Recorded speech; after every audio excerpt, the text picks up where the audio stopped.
her sweatshirt because I was was that? All right, so welcome everybody.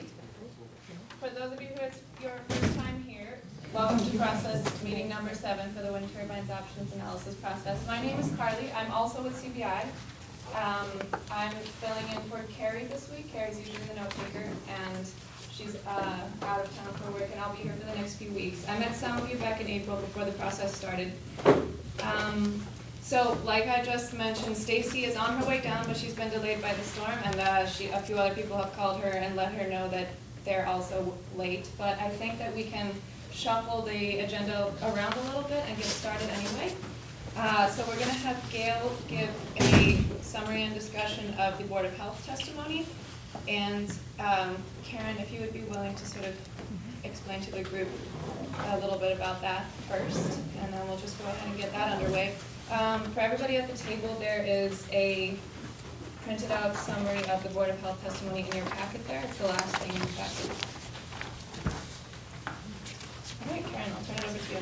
Okay, as you may recall, we have invited Dr. Gail Harkness here today to talk to us about the information that the Board of Health received in their hearings that were held in May.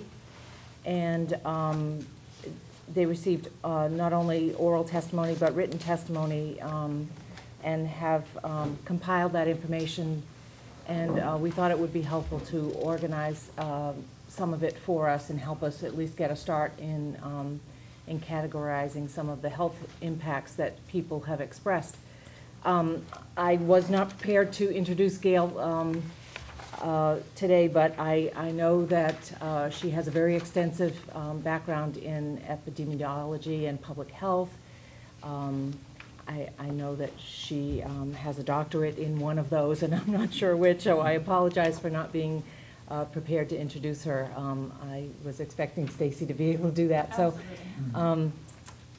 but Gail is the chair of the Board of Health and is prepared to talk with us today. And then I think we can ask her a number of questions also about what we might want to do going forward. Gail, would you want to stand or would you like to sit? Is it? It might be better to sit. Okay, why don't you come and sit here, and we'll just make sure that the mic is close. I have some papers here I'll be shuffling through. Well, first of all, thank you for the invitation. I appreciate it. I know some of you, but not all of you. And I am representing the Board of Health. It's 5 members in the town of Falmouth, and all have been dealing with the health effects of wind turbines since the first complaints came in it's been over 2 years ago now. So basically the symptoms that, or the stressors that have been reported to us many times are mainly sleep disturbance, fatigue, headaches, irritability, change in interpersonal relationships, difficulty concentrating, mood disturbances, irritability, and depression. And in addition, more physical signs of increased blood pressure, increased heart rate, and anxiety-related symptoms. And these have been reported over time. The reason that the Board of Health decided to hold testimony to see if an emergency situation existed was because it became clear that people were continuing to have serious, significant problems, that they appeared to be more serious. And at that time, some were leaving their house every night and sleeping in their basements and so forth. Now, untreated sleep disturbance has been formally linked, and these are statistically significant results to hypertension, heart disease, stroke, depression, suicide, diabetes, impaired immune function, and other chronic diseases. And there is much information available on the web or through the scientific search engines that document this. And as time has been going along, sleep disturbances probably have increased. So the purpose of the hearing was to gather testimony, realizing that we do not have the resources in Falmouth to do the kind of study that really needs to be done to give us the equivalent of peer-reviewed information.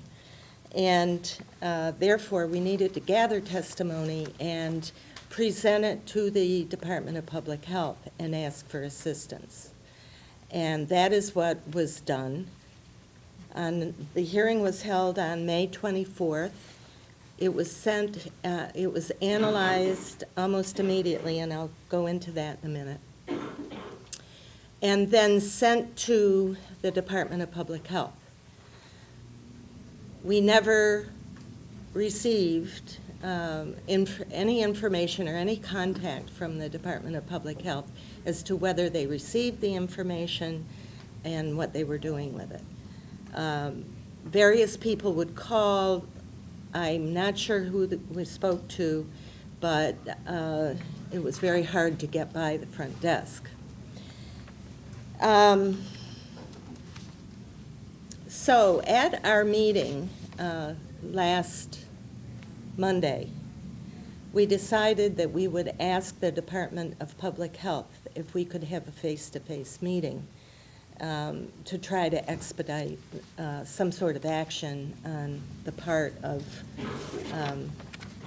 the Department of Public Health, and this is Susan Condon. I did have a conversation with her today. It ended about an hour and a half ago. She did apologize for the non-response, indicated that this was a new situation in Massachusetts because there really were not many wind turbines here. She mentioned again the 40% cuts in funding that had been dealt and were being maintained. However, she did agree to a meeting and to discuss possible steps that can be taken. The meeting will probably be the week of July 30th, maybe on that Wednesday or Thursday. She has to contact 2 other people that she wants to be there that have more information about the topic than she does, in-depth information. And I think it was Bob Knorr, who's an epidemiologist, and another person who has done, Mary Round, who has done in-depth information, who has read all the literature on wind turbines and has developed some sort of expertise as a result of that. She was going to check with the legal staff to see whether this would be an open meeting or not. So that will happen. She is to call me tomorrow or the next day, and the meeting will be set up. She seemed very responsive once I did get to talk to her. So the information that was gathered on May 24th had to do with the health effects, and the summary I believe you have in front of you. I did this. I did a qualitative analysis, which I've done before. One of the things that may help you is I'm a professor emeritus at the University of Connecticut, where I taught public health, epidemiology, and research for the nursing school and also the medical school.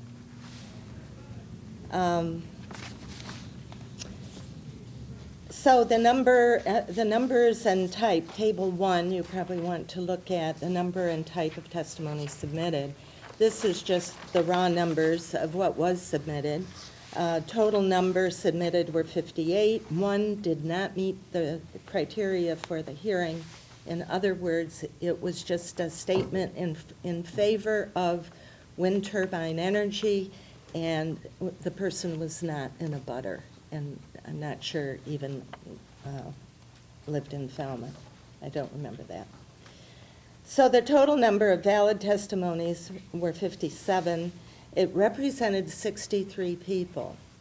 Now, families reported, the testimony sometimes reported it was a husband and wife, and in a couple of cases there were children. And so I counted the number of people versus just the number of testimonies. The number of testimonies with health effects was 41. People with health effects, 47. Testimonies with no health effects were 15, of which 12 were people who were employed at Technology Park but did not live in the area. And I do have to state they were very similar letters. And 3 were from people who lived near Win 1 and Win 2. Now, in a qualitative analysis, you read everything, all the testimony, several times, and you identify themes. And then try to group the themes together as much as possible, and then count them and put them on a spreadsheet. And I have a copy of the spreadsheet here, should anybody want to take a look at it. It's the raw data, and there are a number of categories here which are listed in Table 3, and so I'll go to the definitions here. Table 3, it was, did they have a health effect, yes or no? Sleep disturbance, stress, and as you can see, the list of categories in their written information, for instance, under cognitive, there might be a testimony that said my memory's decreased, or decreased concentration, or confusion. Those were grouped together into the cognitive category. Ear symptoms were pressure, tinnitus, throbbing.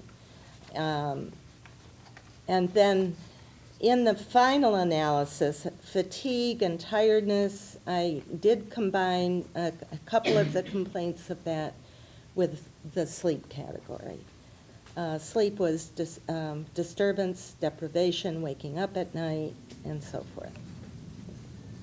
There were a few comments about spatial relationships, eye problems, mental health, and interpersonal relationships. And then on the second page, nausea was another symptoms. Now, better, in the statement, if the person indicated that they felt better when they left their homes and went to another geographical area, I did include that as a definition.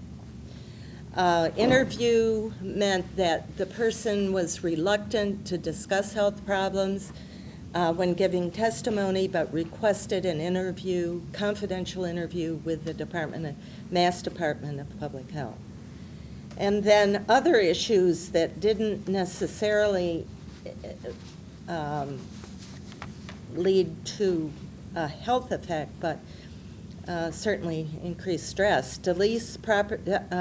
Decreased property values, need to leave home, sleep elsewhere, inability to enjoy the property. So I went through this and I categorized this and I did all this. Now, if you're doing this correctly, you have to have a reliability check because you oversee things and so forth. And I did have 2 people randomly pick out a testimony and read through and see if anything was done, if I made an error in judgment. And they, with the exception of one thing, they pretty much agreed with me. So it's 90-some% reliability, I think.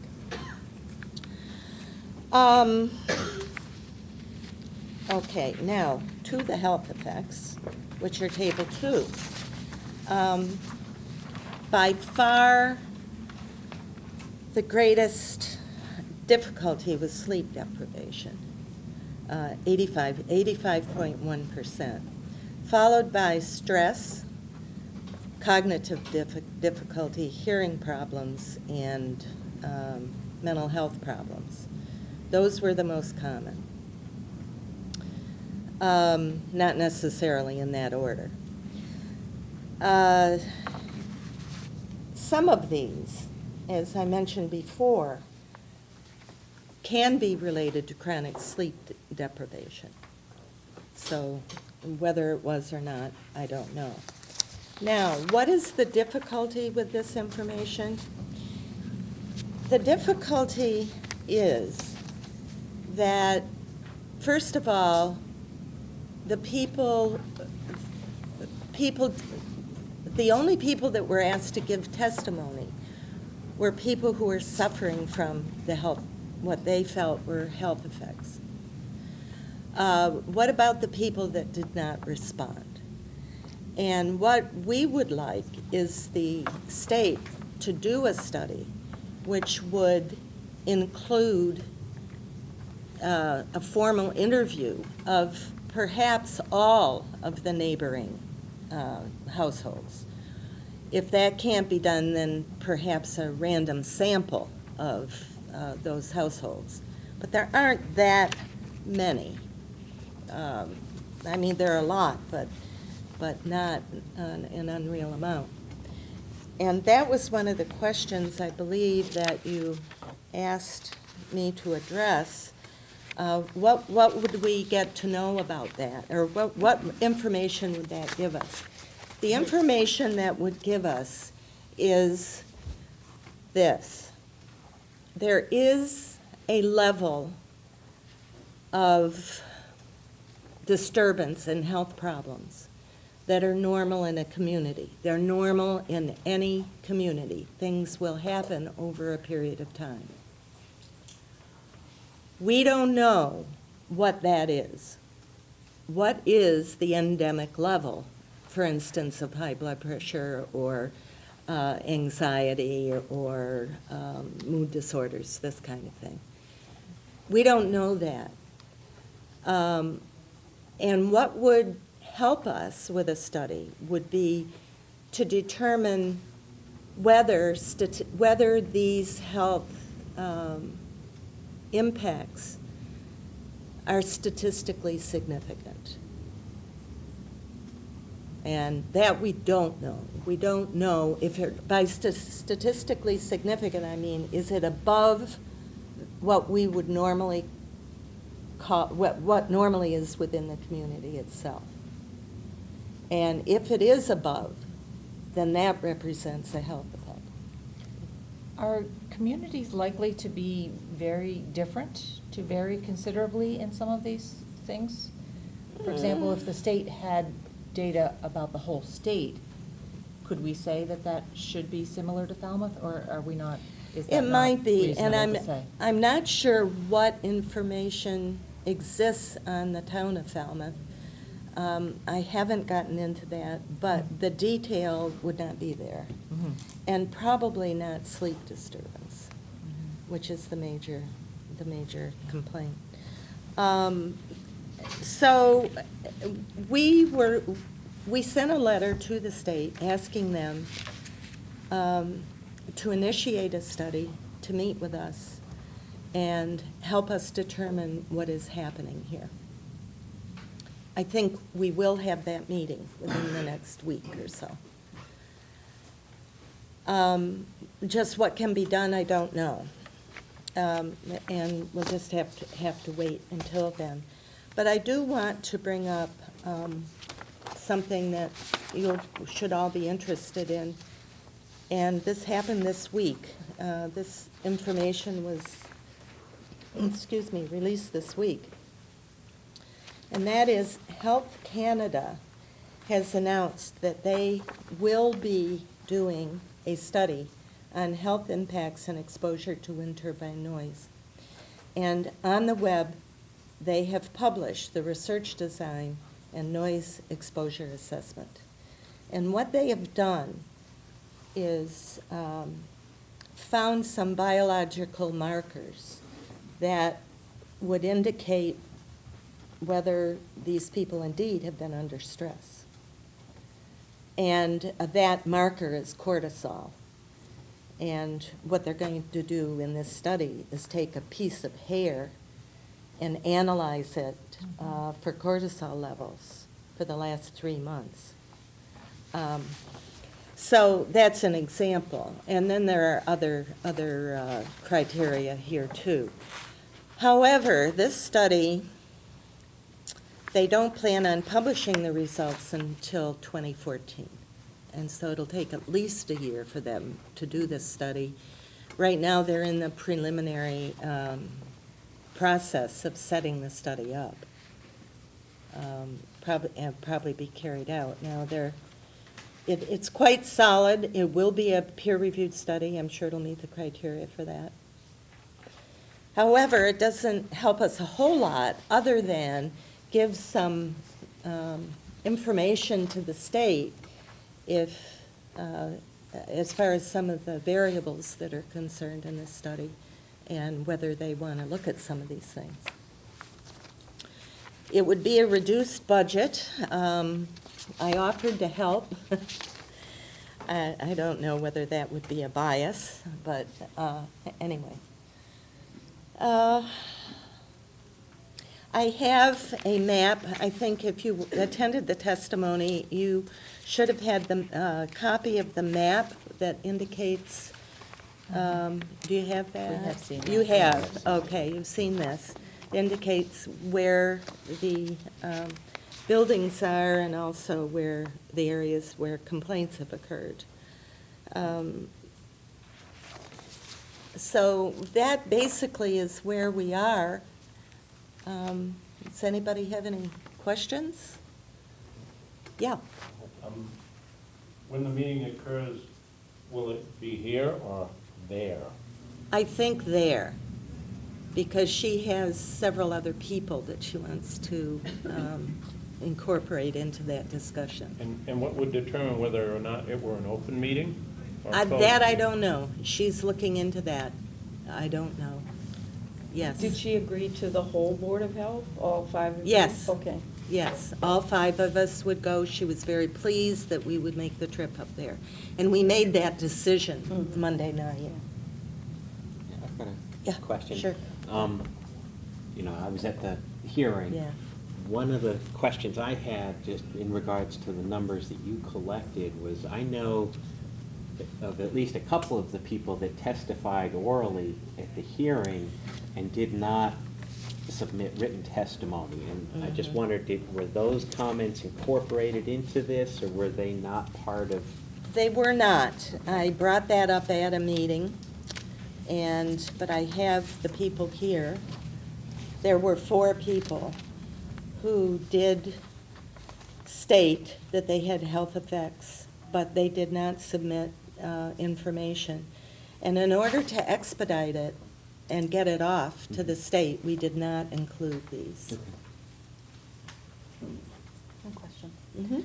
You mentioned that the information that has been coming in, and I'm assuming recently, has increased in terms of the stressors, particularly related to sleep. In May, issues. early in May, when we did this, the turbines were not off at night. But they were curtailed from a partial part of the evening, from Not. 10 to 6. Well, I'm so not 10 sure the date that was started, but it was, they might have been turned off a few days before it. I don't know But that even prior to that, chronology. they were off. I don't think they got turned off at night until May, did they? Well, Does anybody have that They were off information? from November to March, February. I'm And not then- sure those yeah. dates. So, but I'm just wondering how, in terms of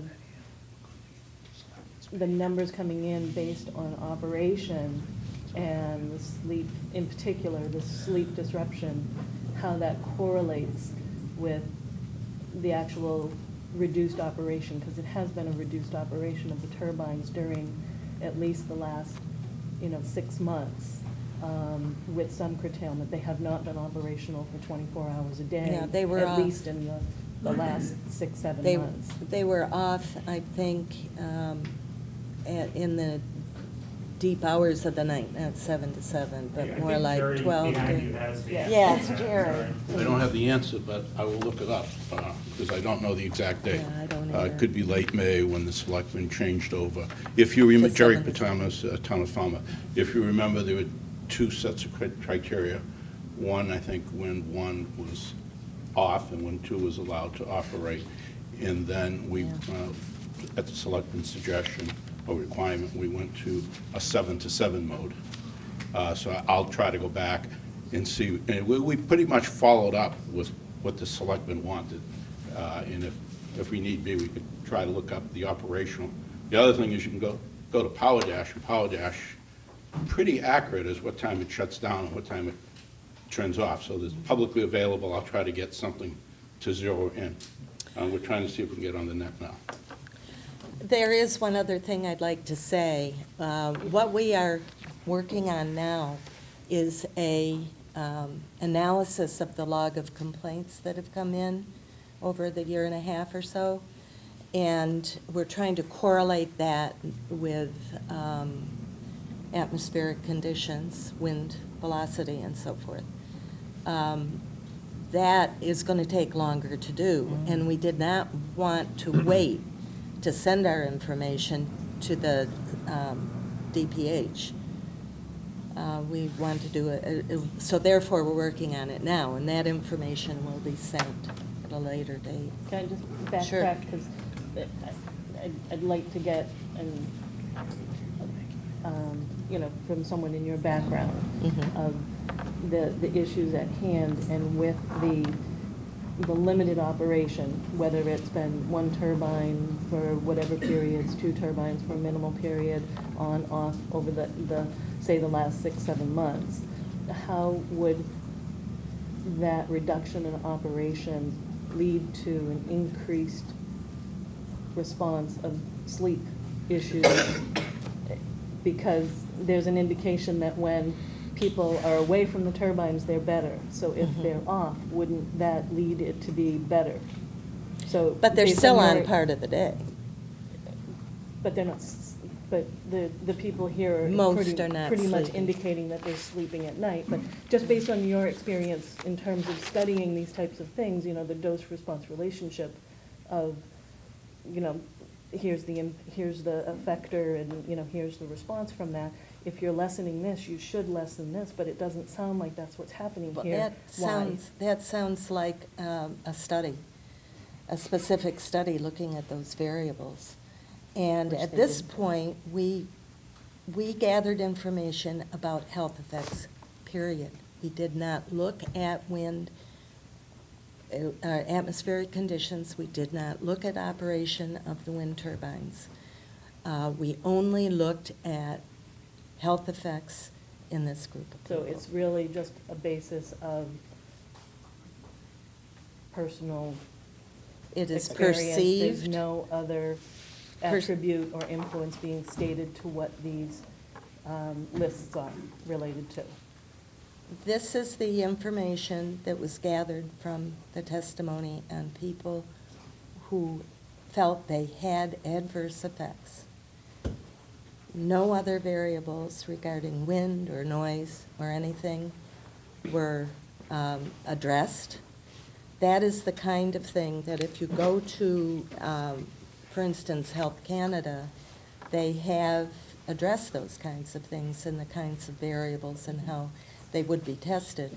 But that's a very costly study over time. But one of our purposes here is to get a better understanding of what possible options we may be able to provide forward to say, if sleep is an issue and the majority of people, I'm assuming in the neighborhood, in the area, sleep in the evening. If for some reason we have a disproportionate number of people, we need to know that. And I know that your data doesn't specify that, but that's something that we might need. But I'm assuming, and, you know, maybe we can just get a random polling through our other stakeholders here that, you know, a percentage that are sleeping in the day versus are sleeping in the evening. But that at least with the 85%?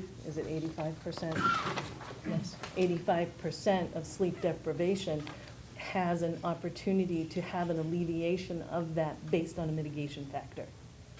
That would have happened mainly in the month of June.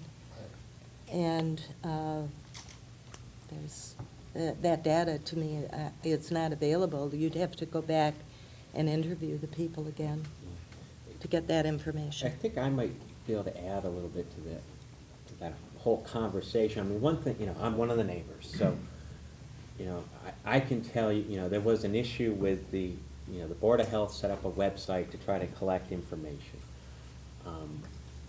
There's several problems with that from my side. You know, from my point of view is, you know, after, you know, you can only keep that kind of a log for so long. You know, after 6 months, you can't go in there every day and say, yeah, I didn't sleep last night. You know, it gets to be very tiresome from a neighbor's point of view, and when nothing happens after you've been putting information into this thing for so long, and nothing comes of it, you give up on it. And so, I'm just trying to, you know, while the information that's been collected in the logs is useful to kind of give a trend maybe, I don't think there's any way that we can use that information to make any kind of firm decisions. There was also an issue of the privacy of the log at one point, and that, you know, people's names hit the paper, so I stopped, you know, entering data into it.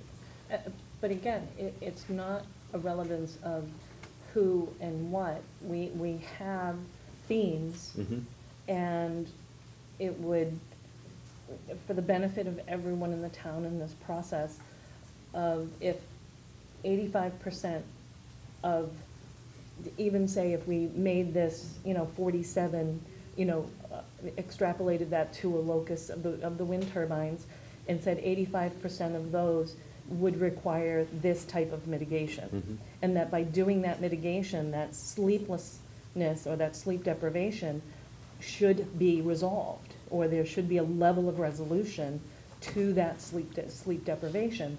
But even now with, you know, from 7 to 7 that they're shut off, there's an indication that there's an increase, but I don't understand that correlation because the, you know, the causation is not there. So how could the sleeplessness, how can we mitigate something misunderstood that? something? No, I think I can explain, I think I see what you're saying, you timing. know. And part of that is, okay, the Board of Health is, you know, I think the data that the Board of Health collected was based on, I'm trying to remember what the turbines were doing the month before the hearing. I think think they Wind were 1 off. was, They were off in the They were evening from up- 10 to 6. Wind 2 was on No. full-time. No. Yes, because it was in the Yeah. 60-day startup trial. Jerry But will have Yeah. that information for you. But I think part of, you know, what I was trying to say is, okay, so the neighbors here, the Board of Health is gonna, you know, start holding, or, you know, there's a meeting, and the Board of Health is talking about having a hearing, and people, you know, refocus attention on, oh, well, I'll start writing in the log again. And so that alone might cause an increase in the number of complaints that are coming in, not because But the- I'm not looking at the numbers. I'm not focused on the numbers. I'm focused on how can a sleep deprivation issue be mitigated?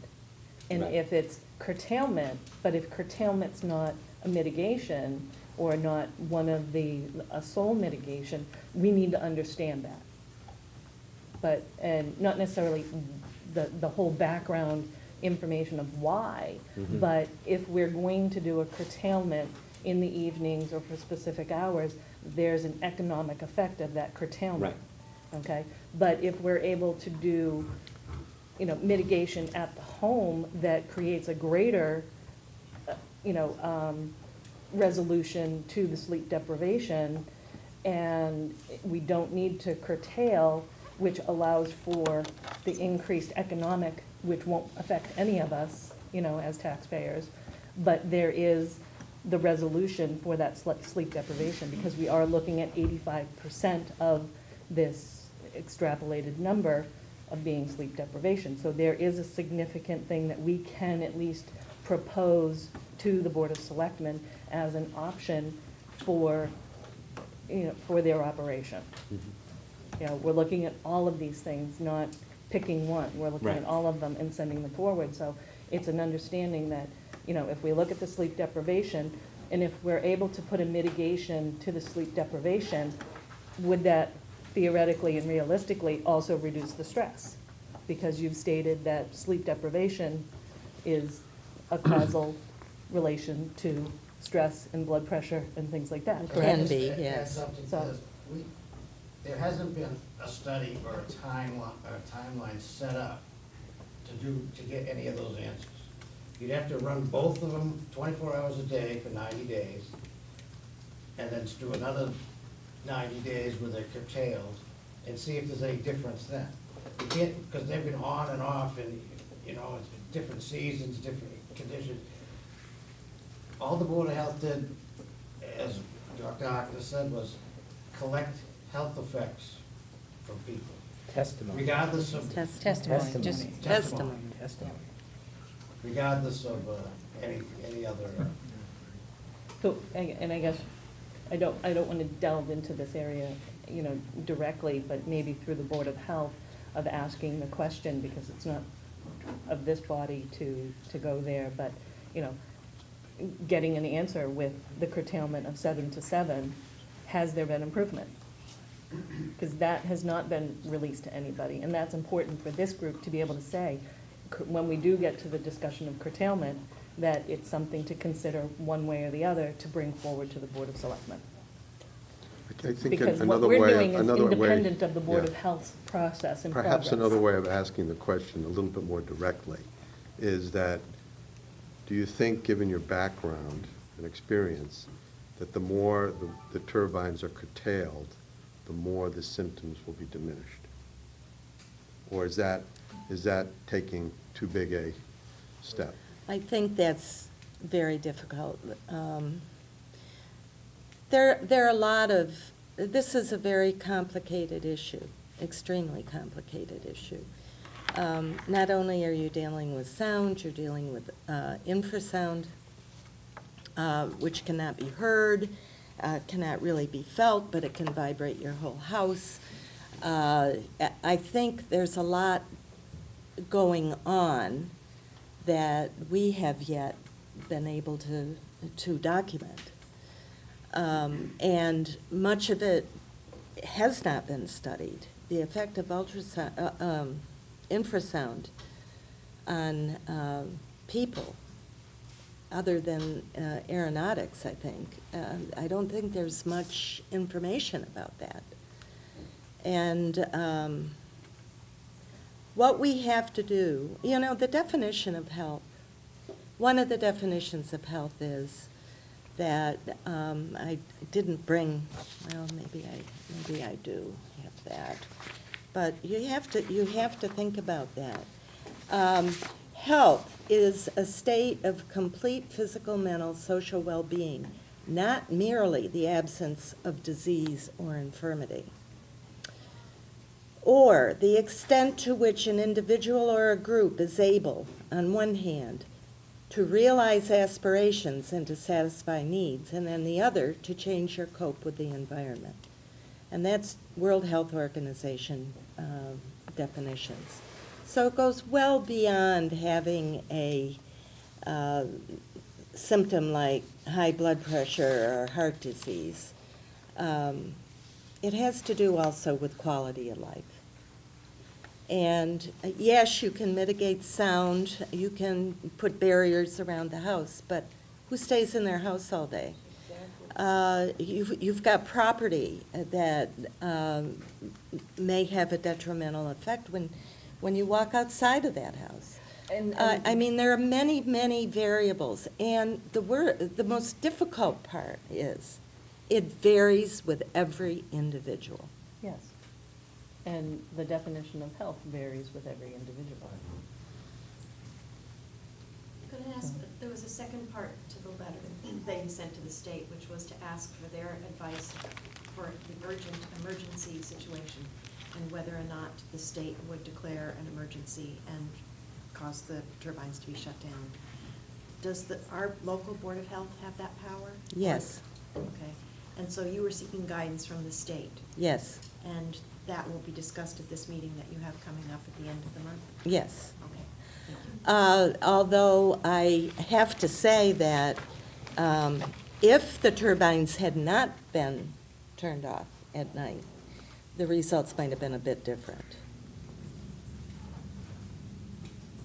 The Board of Health is, to put out an edict to shut down the wind turbines, you have to have a lot of information documented, because we're legally responsible for that decision. So we've been very careful, and that's why we have taken the path that we have. It's difficult. I wonder how you distinguish between sort of the sociological effects of people who may have various motivations for not liking the wind turbines. You know, maybe a realtor up on the hill. Yeah. You know, and true. she has an economic motivation for not liking them. And other people have economic motivations for not liking them. That's a sociological problem. And there are health problems. And when someone's unhappy about something and they want to manipulate public opinion to get something to happen the way they want it to happen, you know, the health issues are an easy one to land on. And I'm wondering how you and how the state, in designing a study, would be able to tease apart the various complicating factors associated with varying motivations for people who oppose these things to want to happen. How would you design that study? Well, I think gathering the information is one thing. Analyzing it is What another. information? Information about health effects, noise, whatever it is, the wind turbine. Economic motivations? Yes, that would be part of it. That was listed. Economic motivations, whether they're better after leaving the house, those things that I said. And I think if you go to the website for Health Canada, they have explained those things pretty well. But in logistic regression, you can tease out that kind of thing, the kinds of things that you are talking about. But you have a sample size of how big? Well, that's it. The more variables you have to have a larger sample size. The Health Canada study is 2,000 households. And it's going to be done. Control? No, it's a cross-sectional study. Meaning? It's a survey study. It'll be computer assisted. They'll have a Impacts of survey. impacted people and unimpacted people? Yes, or- yes. It would be a sample of people who live within a certain distance from a wind turbine, whether they have health effects or not. And they will answer the questionnaire. And then from that questionnaire, a regression can be determined. You can look at a lot of small variables that way. You can break variables down into their component parts. Is that, if you were to step back from your role as the chairwoman of the Board of Health and sort of put your professor of, you know, at the medical school and the nursing school cap on for a moment, and a group like the Wind Turbine Option Group came to you and said, you know, Dr. Harkness, we have a problem that, you know, we think we have a problem. We're not sure. These are the statistics our Board of Health has put together for us. based on interviews and public testimony. Where would you go with this? What recommendations would you give to a group like us to how to proceed forward, especially if we had reason to believe that our State Board of Health might not be that enthusiastic for whatever reasons, financial or otherwise, political, for doing a study on our behalf? What would the University of Connecticut Medical School or the School of Public Health or whatever the proper school would be that would be interested in studying something like this, what would it look like? Well, we approached Harvard, and we approached Boston University, both of which have schools of public health, and seemed to get nowhere. My first reaction when I began hearing about this was that an epidemiologic study needed to be done, similar to what's outlined in Health Canada. We did not have the resources to do it in Falmouth.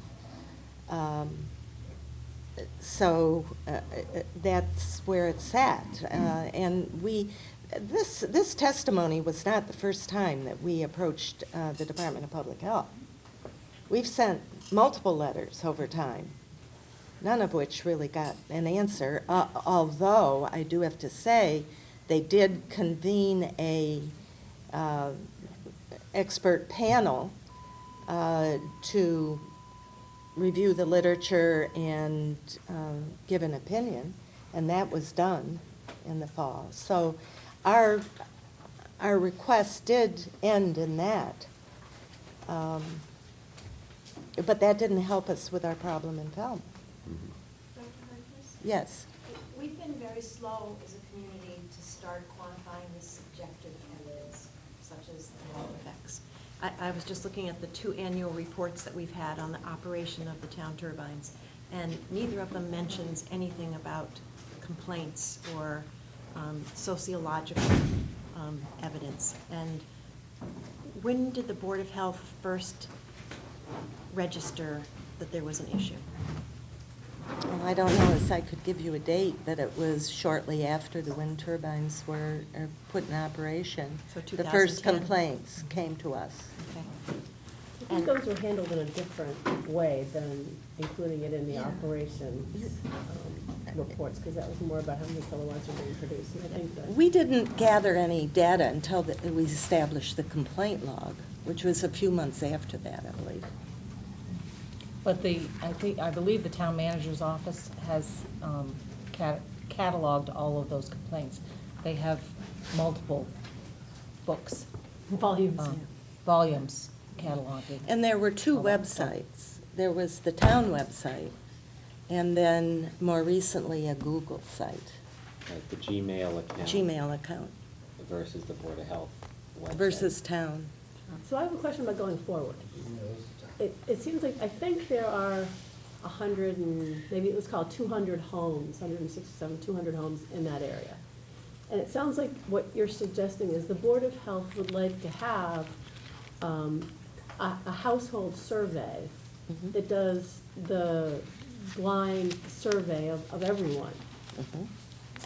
The Health Canada's doing 2,000. This would be 200, so it's an order of magnitude smaller. Would you be able to do a regression analysis on 200 and get a standard deviation that's small enough to make you feel like you've got real data? I would have to consult a statistician to see what the sample size should be. Okay. But it may be, because of the small sample size, there's a limitation in how you can analyze the data. But at least it would give you some information as to whether this is above the normal. I mean, you look, it's like flu, we go along, just a little bit like this, and all of a sudden there's an epidemic and it goes like that. And that's what we're looking for. We're looking for what is the normal amount versus something that is not normal. How much above the mean is it? And then you could maybe, with that sample size, begin to look at issues of correlating motivations that Joe was talking about, perhaps, because can. Yeah, I mean, if people say, yes, I'm worried about the property value, you could correlate that with any of the other kinds of symptoms that are there. And that's what a study like this will do. I don't know the extent that you could do that with a small sample size. That I don't know.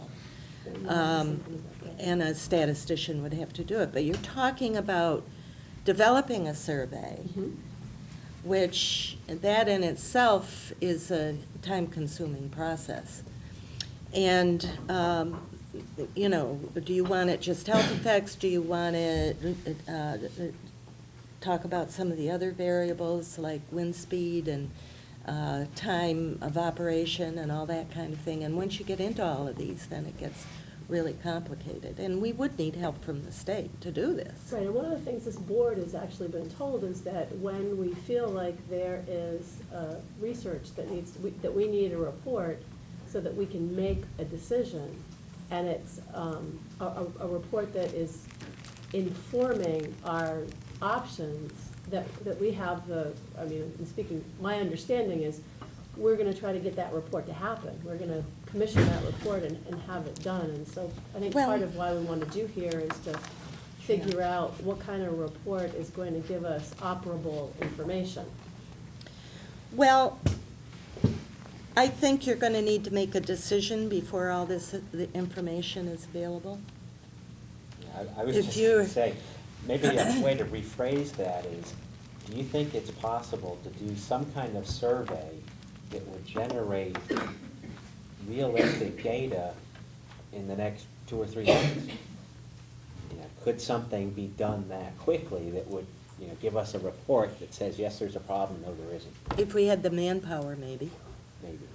But even if we had, since we only have a sample of 200 people, it isn't, the likelihood of getting more than 50% response in a survey is low, isn't it? Well, in this kind of a thing, I would hope that that people would be motivated to respond. And I know the response rate that they're looking for in this Health Canada study is about 70%. Because that will negate some of the biases in the study. And there are biases here, so. Let's say that we're looking at 2 different objectives for this survey. One of them is not going to be able to be achieved in our time frame, and one of them might be able to. The one you're talking about is to see how we stack up against the norm, whereas this committee could, which may be helpful to the selectmen when they make a final decision, but probably isn't necessary for us to make a recommendation. But what I think would be helpful to us is to know of the perceived problems of the 200 people. We're sampling 100% of the affected people, or the people that, I mean, that would be our goal, would be to go to every household that may be impacted by these turbines. Find out what's bothering them, when it's bothering them, how much it's bothering them, and so forth. So that when we make a recommendation, we can say, this recommendation will solve the problem for X percentage of the people who are complaining about noise at night, complaining about noise during the day, who are, you know, this may not address the people who have anxiety about something, you know, whatever. So, you know, we may be able to come up with solutions for a huge percentage of the people there and make that recommendation, say, but it leaves 20% of the people out in the cold. You're gonna have to figure out what to do with those people, you know, how, you know, but that's the job of the selectmen at that point in time. That's not our job, you know, we just are making recommendations, you know, based on, you know, the information that we have. And so, you know, my feeling is that, you know, the more that we know before we make a recommendation, the better off we are. And that information may help some more universal issues somewhere else, but, you know, right, it probably wouldn't be done in time for us to make any. But the only thing it doesn't do is get above what's normal. I mean, in other words, if 50% of the population can't, has this problem anyway. I mean, I think the point that the Board of Health would like to understand where things are relative to I totally get what goes that. on for everybody. But I think when it comes time for a final decision to be made in Falmouth, I don't think they're gonna look at it and say, hey, you 10 people, you 15 people, you're normal, even though you're having a horrible time in your life. We're gonna be looking for solutions to, we're gonna be looking, I think the selectmen are gonna be looking for solutions to 100% of the problem. They may not find solutions to 100%, but I think they're gonna be looking. So do we think that these numbers here are a good starting point? I mean, just what we have. I mean, this was a great, by the way, thank you for this analysis, because I think it's very, very thoughtfully done, and I appreciate, thank you. Yes, and then please consider looking at some of the testimony too. And also some of the TV programs that are out there, because people have testified and expressed their stress in a way that is very hard to capture on a piece of paper. Dave, one thing I'm struggling to understand is if we were to do another survey to try and capture more numbers, if the percentages come out exactly the same, we haven't really gained anything, and we've kind of spent a lot of time just to get more numbers, but not really changed the categories or the percentages at all. And do we have any indication from maybe the neighbors that there are some categories that are missing, or that the percentages are incorrect? Well, I think what you don't have is probably a lot of people who are impacted who have not testified. And Yes. a lot of people who are not impacted who have not said a word.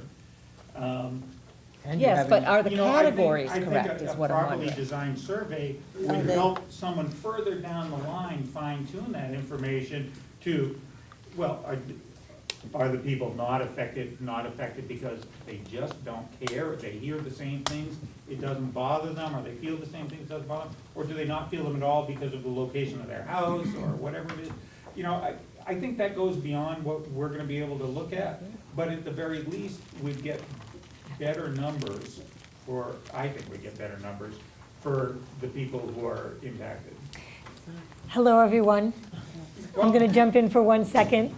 Apologize for my lateness. This sounds like you guys are doing great, and I'm just trying to help jump in as I got here, as it seems one of the big questions now is about what would be an objective of a survey, and then, of course, the timeline and how you would go about getting it done. So, if you want to fill me in on anything else? Well, the only thing I can say is that we cannot do this without the help of the state, the resources at the state. What about, And what if that- it were external, like universities or others? Well, we've tried that. But not coming from you, Yeah. asking you to do it, but Yeah. if the group. Well, you may not have heard, I do have, the Department of Public Health has agreed, Suzanne Condon has agreed to meet with our entire Board of Health within a week, or in approximately a week. She's trying to get her people together and see what options that they can give us. And I would not want to try to take this on we've said that all along. This survey is something I suggested over a year ago, but there were no resources to do it. Right. And now there may be. Maybe From from this the group. state. And maybe from this group. Maybe. I mean, we have NILS and the Mass CEC resources that might be available as well. But I want to make sure we're really going to pin down, what I want to make sure we try to do and check in with you guys about how much time we should spend on this. Seems like we're going well, is for us to see as a group if we could figure out if we want to do anything. If we do, what would its goal be and the objective be? And then I think I would ask even the further question of why? What would we do with it? What would be the purpose, really? But I know Kathy, you wanted to answer the question about categories, is that right, or? I wanted to comment on the question that Dave actually answered in short, and that is that in order to use a survey to get an accurate picture of what the real health effects are, it would have to be conducted with confidentiality. And that's one of the main flaws of everything that we've tried to get thus far. I know for a fact that there are a number of people who will not and have not come forward and complained, and there's a lot of reasons for that. I also want to point out and comment that it's very difficult for people to stand up and publicly explain their victimization, to explain how they're being harmed and how they're suffering. And it's taking a huge toll. And any kind of a study or something that carries on for a long term is not something I'm interested in. I can tell you personally, and I'm sure there's several other neighbors that I've heard say it too, we aren't guinea pigs and we're being treated like them. And I don't know of any other problem in this town where this number of people have stood up and told you honestly what they're experiencing, and they're being told and that it's a perceived annoyance and that maybe it's just within the normal sorts of symptoms that carry on in this town. Well, I can't listen to that and not comment that if it were you, you would be doing exactly the same thing that we're doing. We're fighting for a basic right that everyone in this town enjoys. The right to sleep without being woken up and know that it's coming from a turbine. The right to go in my yard and not feel the anxiety and the relentlessness of this thing that is going on for 12 hours a day now. Yes, we have 12 hours off, but it is significantly affecting and still harming people to the point where they are leaving their homes, and we are talking to each other about it and trying to maintain patience, control, and cooperation, and it's very difficult to do that. So I apologize for my tone. I've been trying to stay cooperative here, but I had to make those comments.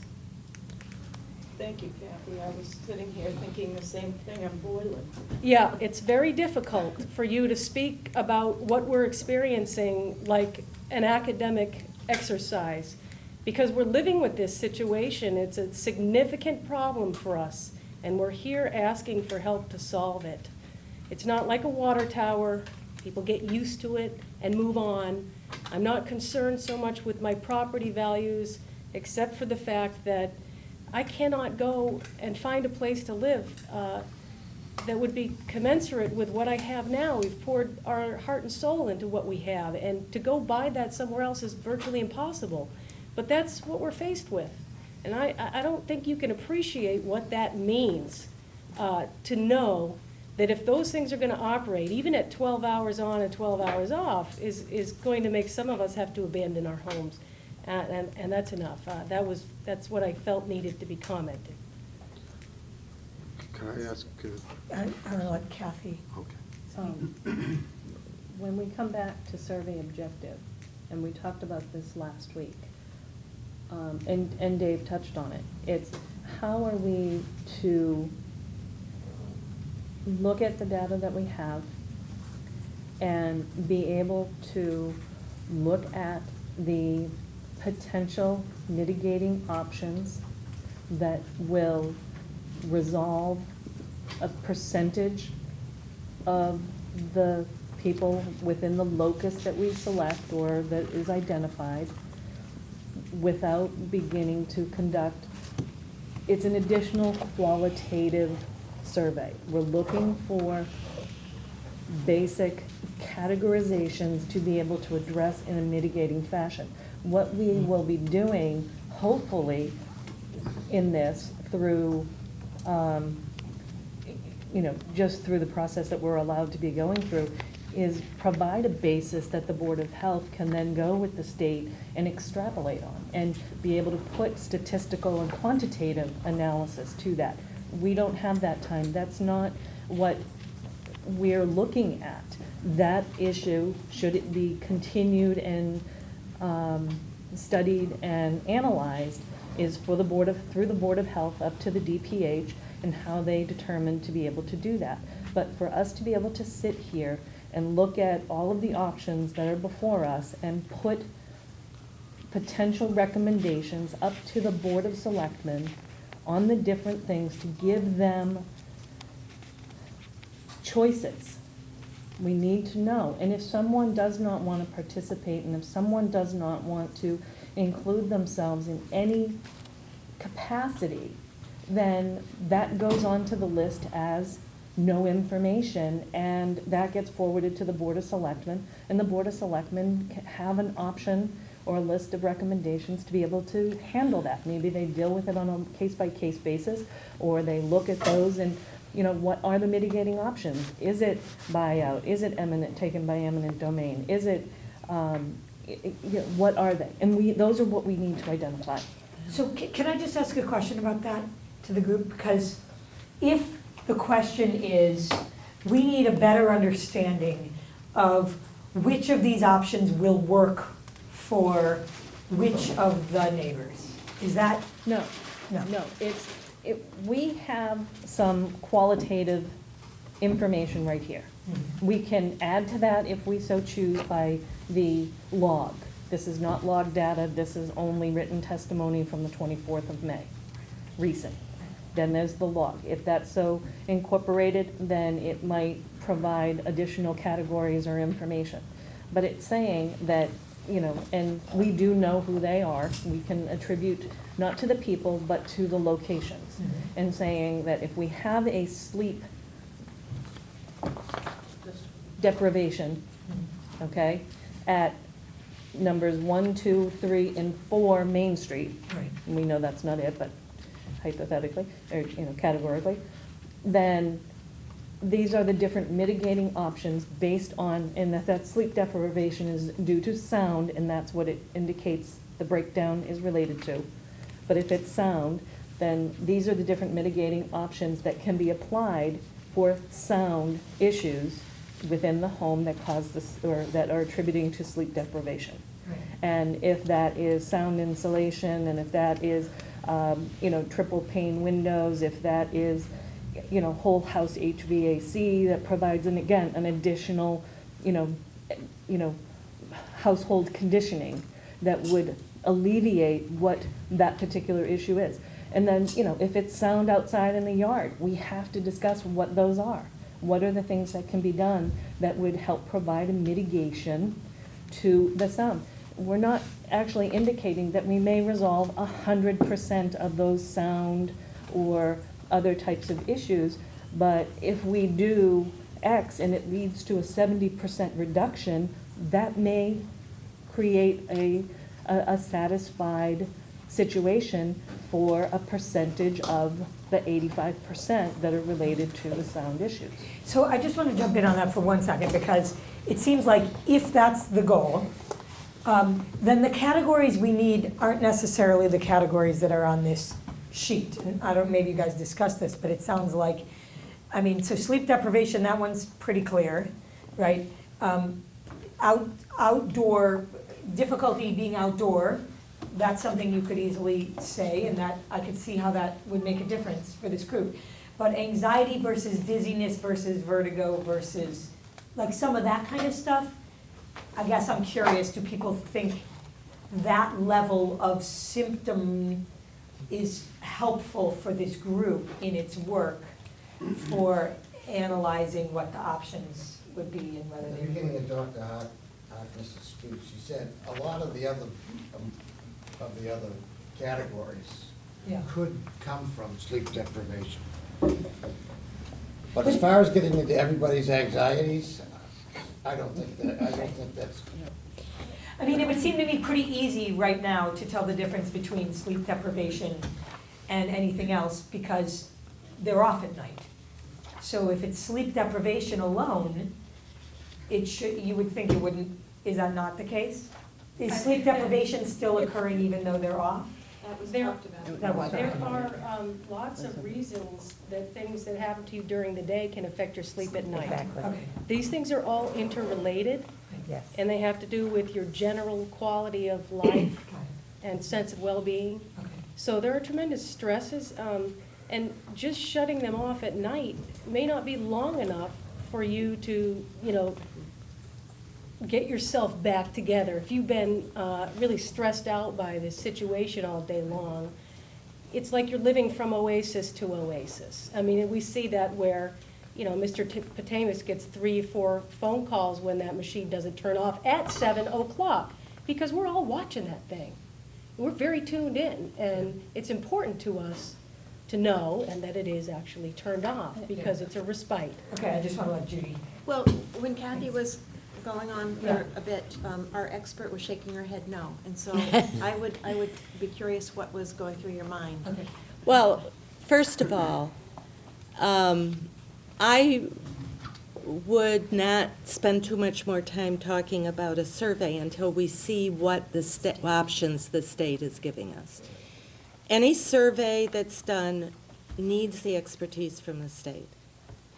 And we cannot do it ourselves, not and have valid results. And it takes a team of people to do it. So I think that is one issue. But I do want to say that the testimony that was received was indeed qualitative data and needed a qualitative analysis. A survey such as this is a quantitative study, cross-sectional study most likely, and it can be manipulated, the data can be manipulated in such a way that many variables can be contrasted with each other to determine statistical significance. And what comes out of that is usually, in any study, very revealing. So if a survey is done with the support of the state, it would be confidential because all research has to go through an examination of human rights. And it has to be passed by an institutional review board. So, and I'm sure the state has that. So if that occurred, then people's identity would be kept secret, essentially. There's a statistical process whereby people get assigned a number, and then that number is always used versus, it's a little more complicated than that, but it's very, very well protected, and I don't think people should have a problem. But this would take time. We don't know until we meet with the state what resources will be available. So I think your discussion really has to be, you have a group of people that has indicated that they are suffering. They've been suffering for 2.5 years. Whatever the process is, they're suffering. Whether it's health, whether it's mental health, whether it's physical health, whatever, there's stress here. And I think that's what you have to look at individually. You're not going to find all the statistics that you need to make these decisions. It's a very hard decision and very difficult to make. But I think you have to sort of take the evidence that you have and make the best decision that you can possibly make. And at the same time, we will go ahead and attempt to get the survey done. But again, I would not want to do it without the assistance of the state and a good statistician. So are we as a group having to come up with what we consider the threshold? What do you mean? The threshold by which we determine that there is suffering going on? Do we need? No. I don't think that's been the objective of this at all, and I think the Board of Health now is sort of turning the tables on us in that we're just trying to gather information so we can make recommendations, whereas the Board of Health actually has the power to do something. We don't have the power to do anything. All we're doing is examining alternatives and making recommendations about those alternatives. So as far as, taking the information we have at hand and using it, that is what we will ultimately do. It's just a matter of how much information we end up with. Dr. Harkness, is there any information that you're aware of in the Commonwealth of Massachusetts where they measured the population in general for these sorts of symptoms so that we might be able to come to a reasonable, educated conclusion that if 85% of the folks in this neighborhood are suffering from sleep deprivation? That's not the way to look at that data. No. It's not saying that 85% of the people in the neighborhood can't sleep. It's 85% of the people who have said they are having a health effect are having a sleep effect. Yeah. There are 200 households, of which 47 Okay, well, what I'm... I mean, it's a very different thing to say 85% of the neighborhood can't sleep. 85.1% of the people reported to you that they were having sleep deprivation / fatigue effects. So of the Okay. problem, 85% Let me seems to be sleep. I just want to make sure it's an important Okay, let me difference. just finish. Try to okay? let him finish. Okay. So what I'm hearing is that the study that we would maybe ideally like to have, or maybe the Board of Health would ideally like to have, may not happen for political / May not. monetary reasons, and we don't know if it happens, when it would happen, okay? So that informs us that we're not going to have this information, Exactly. okay? Probably not. And whether we like it or not, I think we can reasonably come to that conclusion, not within the time within which we hope to present options. Okay, so that, given that information, I think we have to take what we have and decide, is this statistically relevant or not? We have to say to ourselves, it is or it isn't, and from that, develop options. So that's why I'm asking you, the population as a whole, I mean, I'm sitting here next to you. Why are you going through this with the state? Yeah. I mean, I'm thinking that you're a logical person, and the members of the Board of Health are logical, and they're not going through this process unless they think that this is statistically significant. Well, but you can't determine whether it's statistically I know we can't. significant. I know until you we do the can't, not study. from a That's scientific that. point of view. I'm not a scientist. So Okay. I want to jump in here because I know this is a conversation, there's really good reasons to have this conversation. And it's not necessarily going to help us with our task. Determining whether the suffering that the neighbors are experiencing is statistically significant or not, even if we could determine it, I'm not sure how it helps us. Right? Unless, some of you feel that if it's not statistically significant, then you don't want to do mitigation to solve the problems of the people who are suffering, which might be where you are, right? But that's not the basis of what we were trying to do here as a group. What we were trying to do here as a group is say, there are people who are suffering. There are impacts that these turbines are having on neighbors, right? And there are also, there are real commitments to the turbines as well. What can we do together that is going to respond to this range of concerns as they are, right? Because here's one, let me go out on a limb here. If we go this way, we could also then spend a lot of time to determine what's the scientific basis of the carbon offsets of the turbines. We don't want to have that conversation either, right? And what's the scientific, let's really examine all the economics. Are they really as good for the town as people are arguing that they are, right? We're not proving whether people's interests are valid. I think if we try to do that, We're done. that's not a collaborative endeavor, right? I don't think that's what any of us, I mean, I do think that's an important thing for the Board of Health to be looking at. I don't think that's what any of us were looking at whatsoever. In fact, exactly the opposite is what I was saying before, is that, you know, the 200 people in that neighborhood, while they may not be statistically significant, you know, enough to measure whether their reaction is normal or abnormal, we're not gonna go in there and say, because you're not statistically significant, we're not gonna deal with your problem. What we're gonna do, what our objective is to find out how many problems we can solve with certain solutions.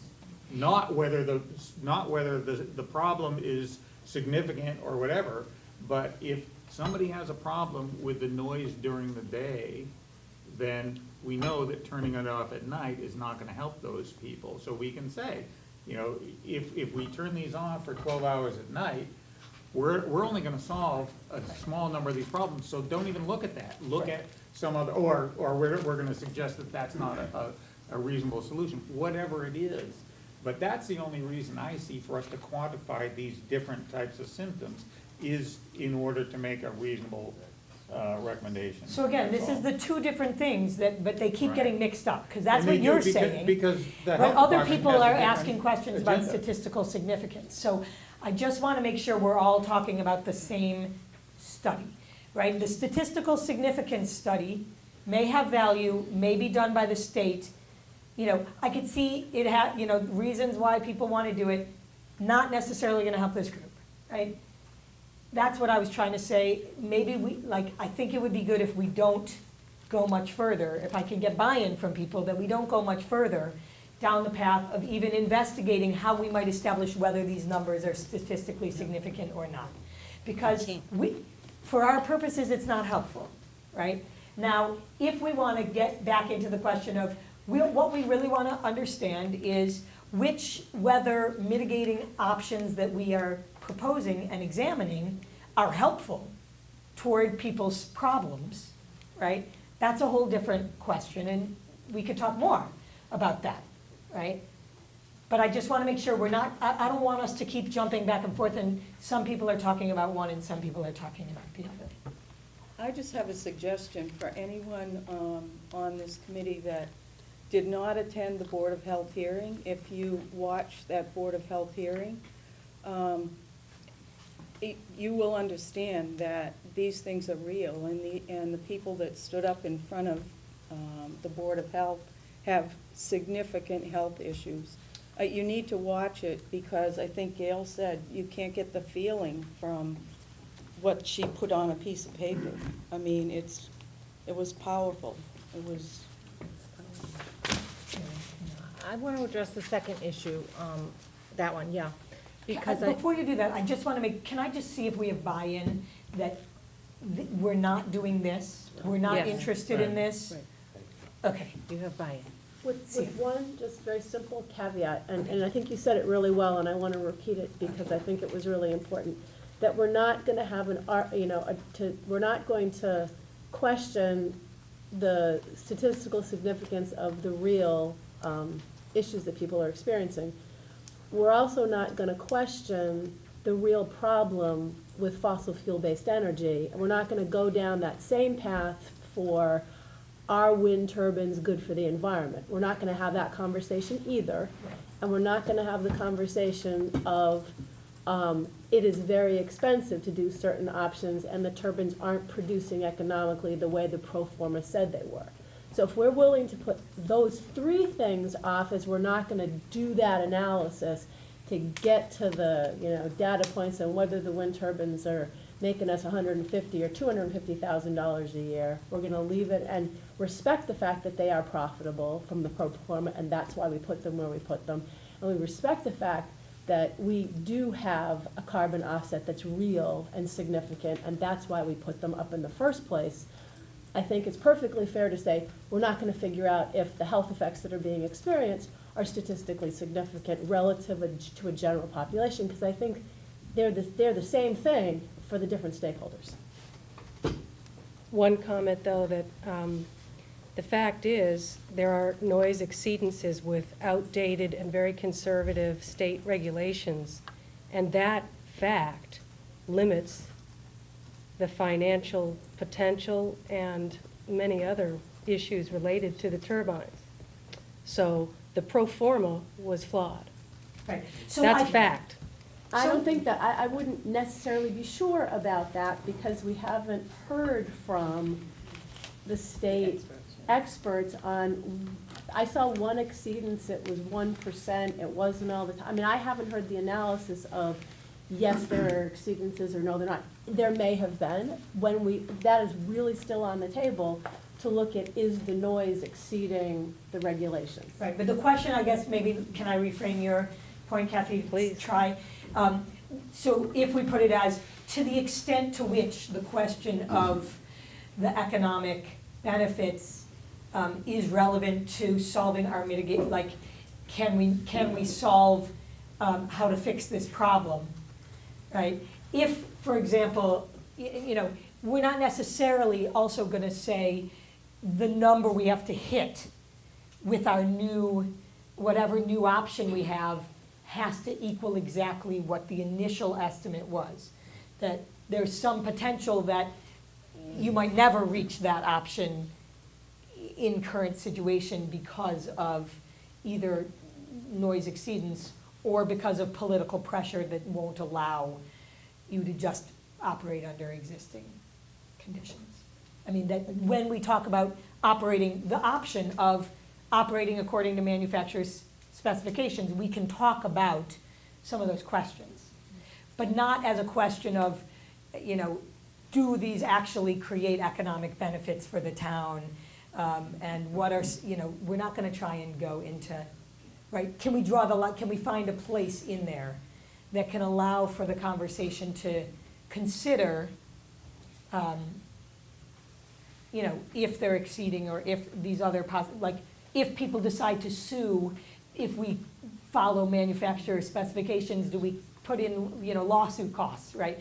I mean, you know, there are places in which some of these numbers might get raised. I think we would take it up on a case-by-case basis, and I think if we get information that we're exceeding law, that's to me, that's new information and completely a different topic that, of course, should be open to discussion, but not, the original reasons why they were originally put in the original place was valid, in the same way that people who are really in the neighborhood are really being affected and their suffering is valid. That's all I'm saying. I think if you're trying to say, you know, in general terms, was this a good idea? It looked like it. I think everybody It looked here like it. thought it was a great idea, so I don't think there's an issue with that, No. you know. Now, you know. Is that What, enough? now that I look back on that situation, are there things that, you know, pop out at me and say, ooh, I wish somebody had asked a little more question about that? There are. But I think I understand what you're saying. I don't want to have a debate about whether wind turbines are good for, are going to help reduce climate change. There's no point in going into that here. And I don't think we should go into a discussion of, was the town responsible in its siting of the turbines because of the town? I think that, you know. I don't think I don't blame anyone in town for what has happened.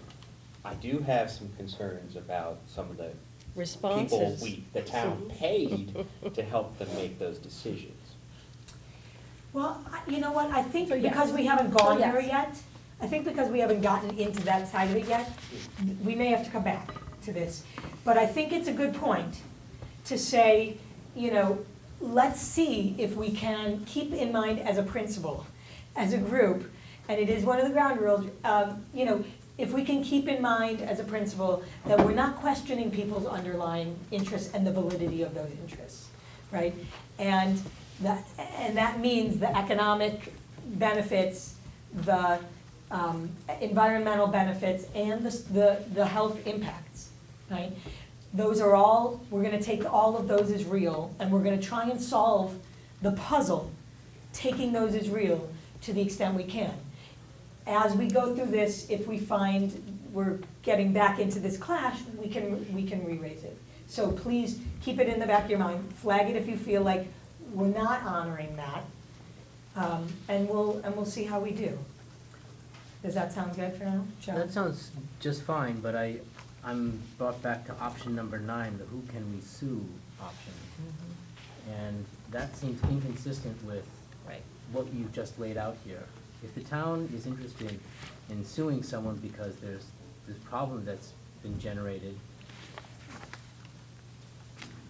and all this investigation needs to go on in terms of all the contracts, then we clearly don't accept the premise that these things seemed like a good idea, and all the town meetings that happened and all the administrative work that happened was flawed in some way, and we don't accept responsibility for having done all those things. We're gonna go find someone to sue instead. All we're gonna do is look to see if everybody gave us information in good faith. And, you know, that's all this board is doing, I mean, this group is doing, is did those people give us the information, give the town the information that it asked for, so they could proceed in good faith and do a good job. If they did, there's no issue. If they didn't, you know, if there were things that expert engineers should have told the town before they made their decision that they didn't tell the town, that's a different story. But, you know, that should be pretty self-evident, I think, you know. I haven't even looked at these contracts, but I know that when these businesses write contracts, they protect themselves pretty well. Really well. And, And so so given it may that- not, you know, it may turn out to be something not worth pursuing, but, you know, that's part of the charge of this group is to explore these options, because these questions have come up with the general public many times. You know, if these aren't working, if these are making people sick, then why can't we go after the people that built them? You know, why didn't the experts know that people were gonna get sick? And is there something in the contract that protected the people that we're not taking advantage of? I mean, I think that's where we are on that sort of thing, that So- it's just answering questions that the public has been asking all along. So the last thing that I have to say around that issue is that, are there people here at this table who are in lawsuits with the town? I'm not. Well, I can tell you, at this point in time, there is a group of neighbors that have appealed a decision of the zoning board regarding the issuance of the building permit. Basically, whether the town should have went through a special permit process or just a plain permit. So there is that's actually gonna be in court, hopefully, before we close, before we end this, the consensus building process. So Jerry wanted to add something from. Yeah, I'd like to John's back up perspective. a couple of things on respecting the ground rules, in that it's, we haven't heard back from town council, but I think council will admit or agree to, we're not going to discuss legal strategy in public, neither should we, nor is it legally ethical to. So I think people should respect that aspect. Yeah, we can have opinions on the contract. Good luck to reading it and trying to understand it. The other thing, I don't think if it is you can reprimand me, I think we have up to 10 nuisance lawsuits that could cost the town $100,000 each. That's $1 million in litigation, which, again, I think, let's just leave it at that. There are 2 sets of lawsuits out there, one in zoning and one that could cost the town $1 million, and they're being pursued, and it's not appropriate to discuss these at all anymore. Thank you. I need to clarify that just a little bit, and then I won't mention it again. The process, there are neighbors, as far as I know, there's about 24 of them, that have sent the town basically a letter of intent. And that's how the statute reads. You present the town with a letter that says, hey, we've got a problem here, and we need to try to work together to settle it, which maybe this process will do. And there are timelines set by state law in there. The first thing had to happen within 2 years of the start of the problem, and those letters were sent back in March. We have another year before anything else is done. There has been no lawsuit, no nuisance lawsuits filed that I know of to date. there have been letters saying that that's an option people are considering. Jeff and then Joe. This is perhaps for Dr. Harkness. So if our group is interested in getting that information, that second category up there, the survey, which is, really trying to understand each individual homeowner's problems with an eye towards figuring out whether those problems could be mitigated. And we come up against, on the other side, the whole confidentiality issue of some of our citizens not wanting to disclose their medical problems in a non-confidential setting, which I'm not so sure we can provide the, confidential setting if we don't go through someone like the State Board of Health. Do you have any suggestions there? How we might be able to gather that information and try to achieve, as close to 100% participation so that this group has a real handle on house-by-house issues? Has that been discussed at the Board of Health? No, not specifically, because we're not dealing with the mitigation. But if you could come up with, say, 5 or 6 questions that you really wanted to ask that were absolutely necessary, you could do a telephone interview. Just call and say, this committee is examining this, and I think most everybody knows it, but say this information would help us in trying to complete our chore, and would you be willing? And then people could answer, but you would have to have each question written out in order to get the same information from each household. But by identifying each household, we're obviously affecting their confidentiality. Well, you'd have to say this is not confidential, but we will not, you could just say we will not, we're calling you, but we will not release the name. Can I would think you I could just do probe a that. little, because I guess I'm just not entirely sure why do we need house by house? What does house by house do for this group? Can I Yeah. say that what I was going to say earlier was that I am very uncomfortable with trying to have this group try and design mitigations by individual for all the same reasons that Kathy mentioned and articulated very well earlier. It's not just confidentiality, it's how well you articulate your problem and how comfortable you are bearing your soul to somebody. I mean, there's a lot to it besides confidentiality, and I'm really uncomfortable in saying because this person's really good at explaining what's wrong and how long it's been going on and how severe it is, and they've documented that they somehow get more attention than this person who is not really articulate at that. I'm really uncomfortable at the whole house by house thing. That's the whole point of doing a professional survey, is if you have somebody that knows how to design a survey, they eliminate that sort of bias. You get the right answer. And, having us coming up with a list of questions and calling people is not the way to do it. But that's It's what we're hiring talking a about. firm- No.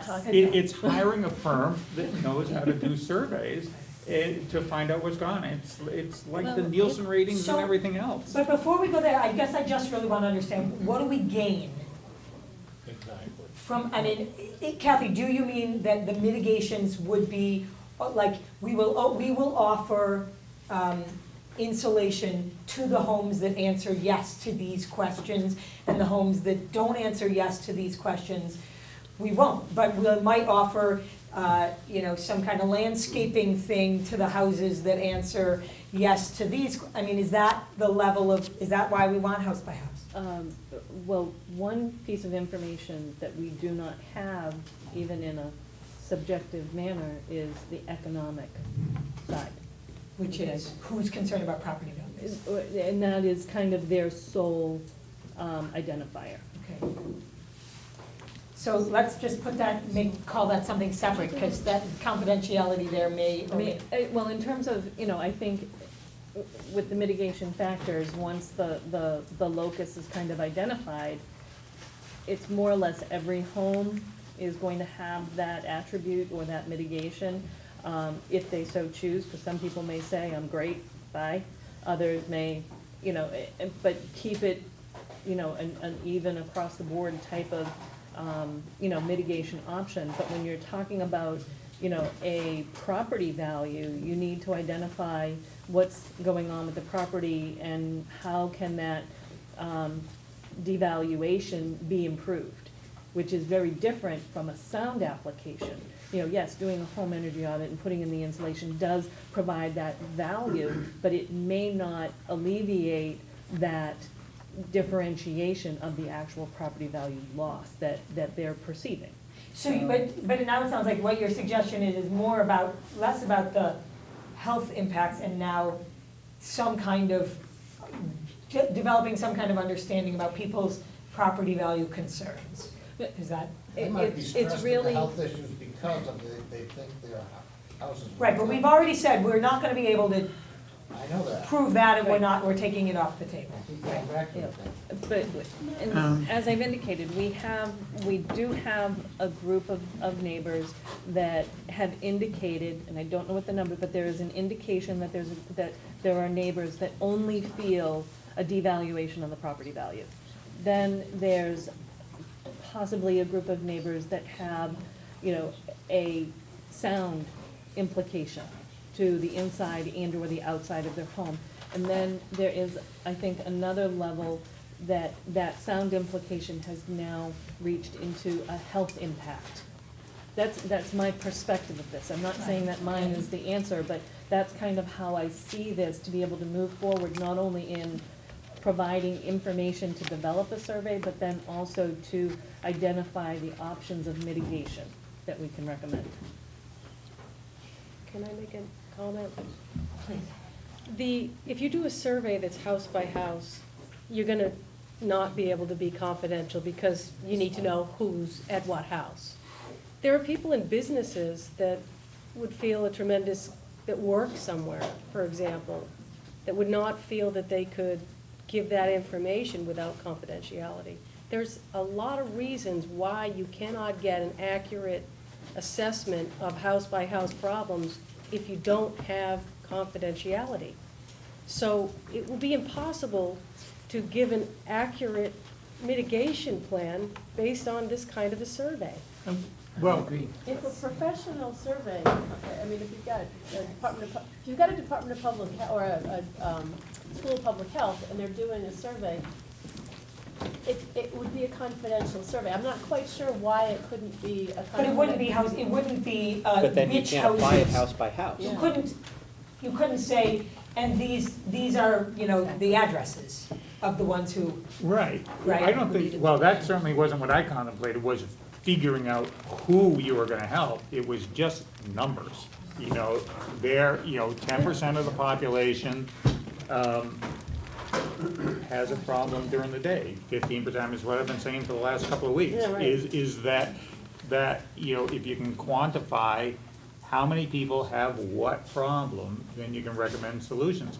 I find it, maybe I'm all wet, but it doesn't seem to me that if we go to the selectmen without being able to give them numbers, they're gonna wanna look for numbers someplace along the line anyway. We have If we go in. We already have percentages. But that doesn't even identify how many people are in the neighborhood.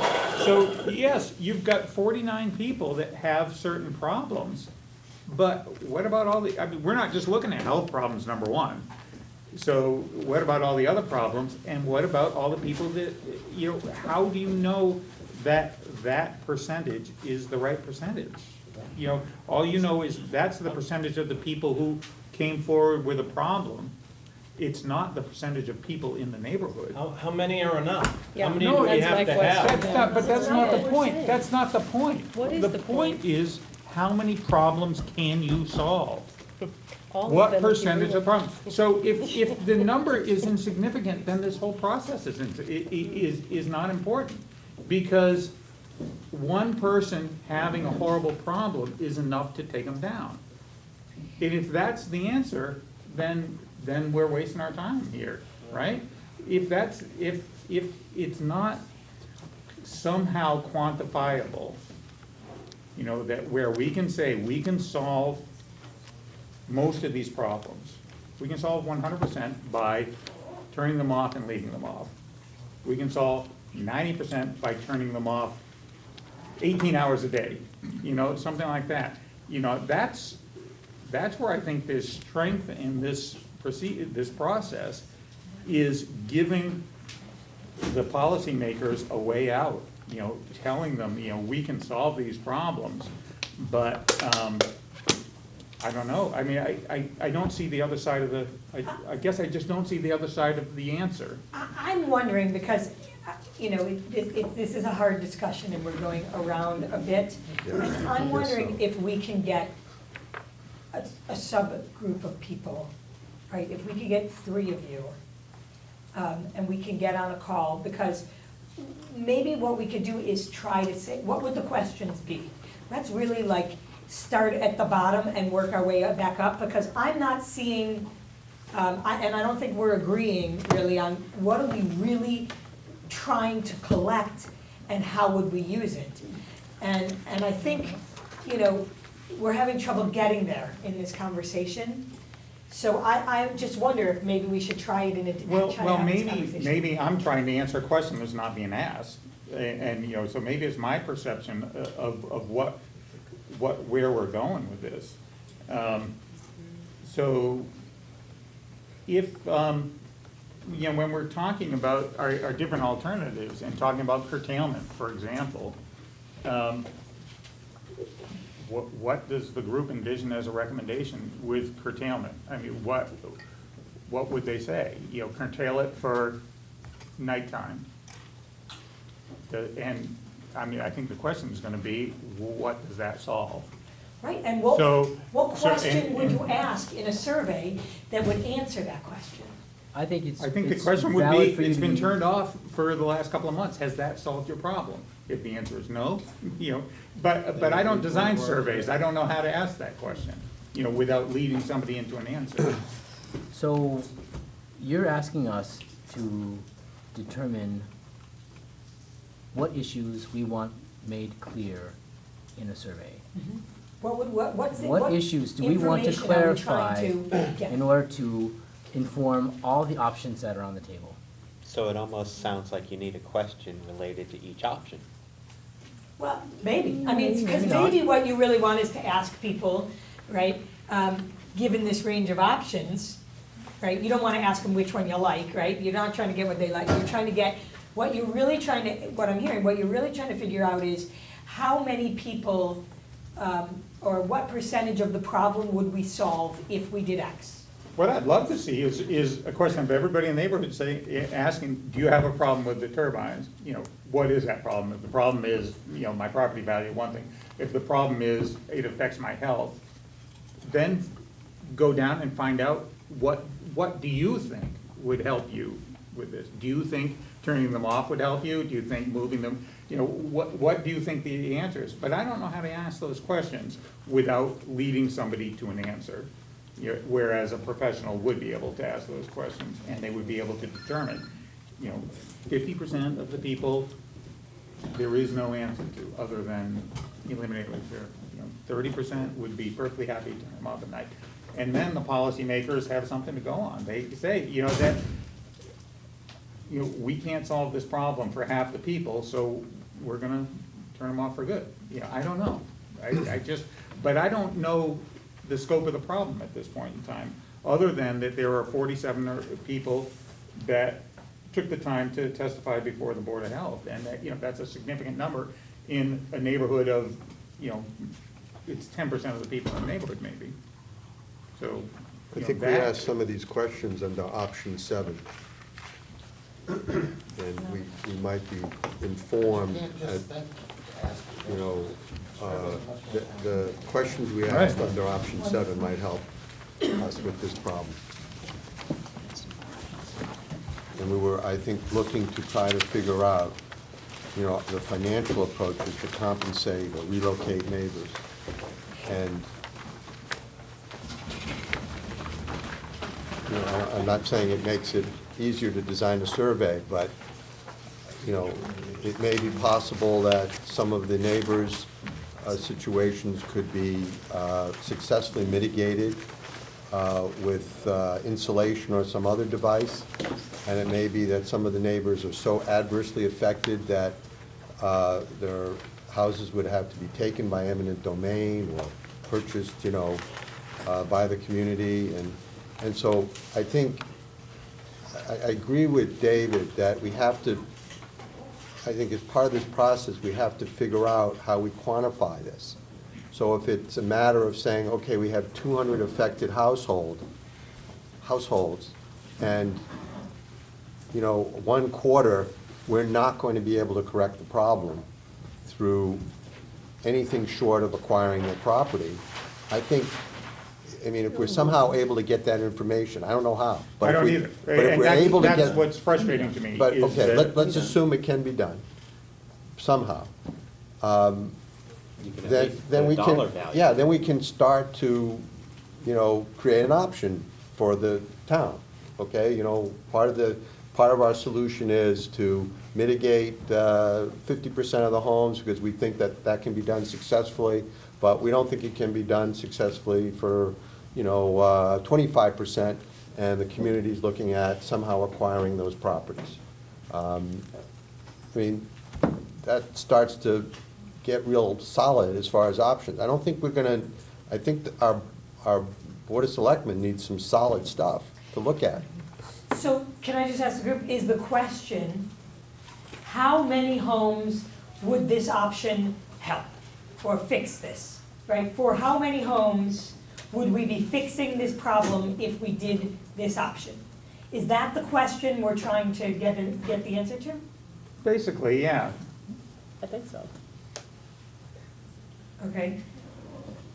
Dr. Hudgens, do you have a sense of a survey that could be done that could tease out answers to those questions? And the options are, I don't know if you've seen our list of options. No, not really. But they include curtailment, they include Yeah. insulation, and they include economic, basically those three, right, for this, because the rest affect. I mean, you take them down, that clearly fixes it for everybody, and you move them, that fixes it for everybody, and you do a mechanical change that gets rid of the noise, that fixes it for everybody, so. If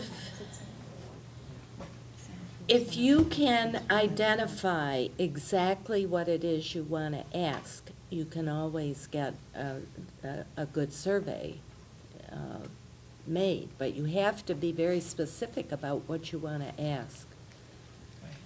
So. And sometimes, let me just say, sometimes a list, give people a list and have them check the information that applies to them. Right, because what we don't want is people's opinions about those options, right? No. Which of these options do you like? That's not what we want to ask, right?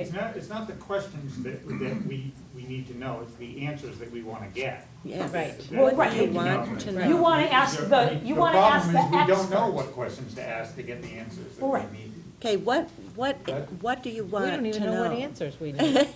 Well, that's. She's asked that 3 times and we haven't been able Well, to tell it her sounded yet. like people all agreed. This is what we're trying to get, right? We're trying to get information that would tell us the extent to which any given option solves our problem, right?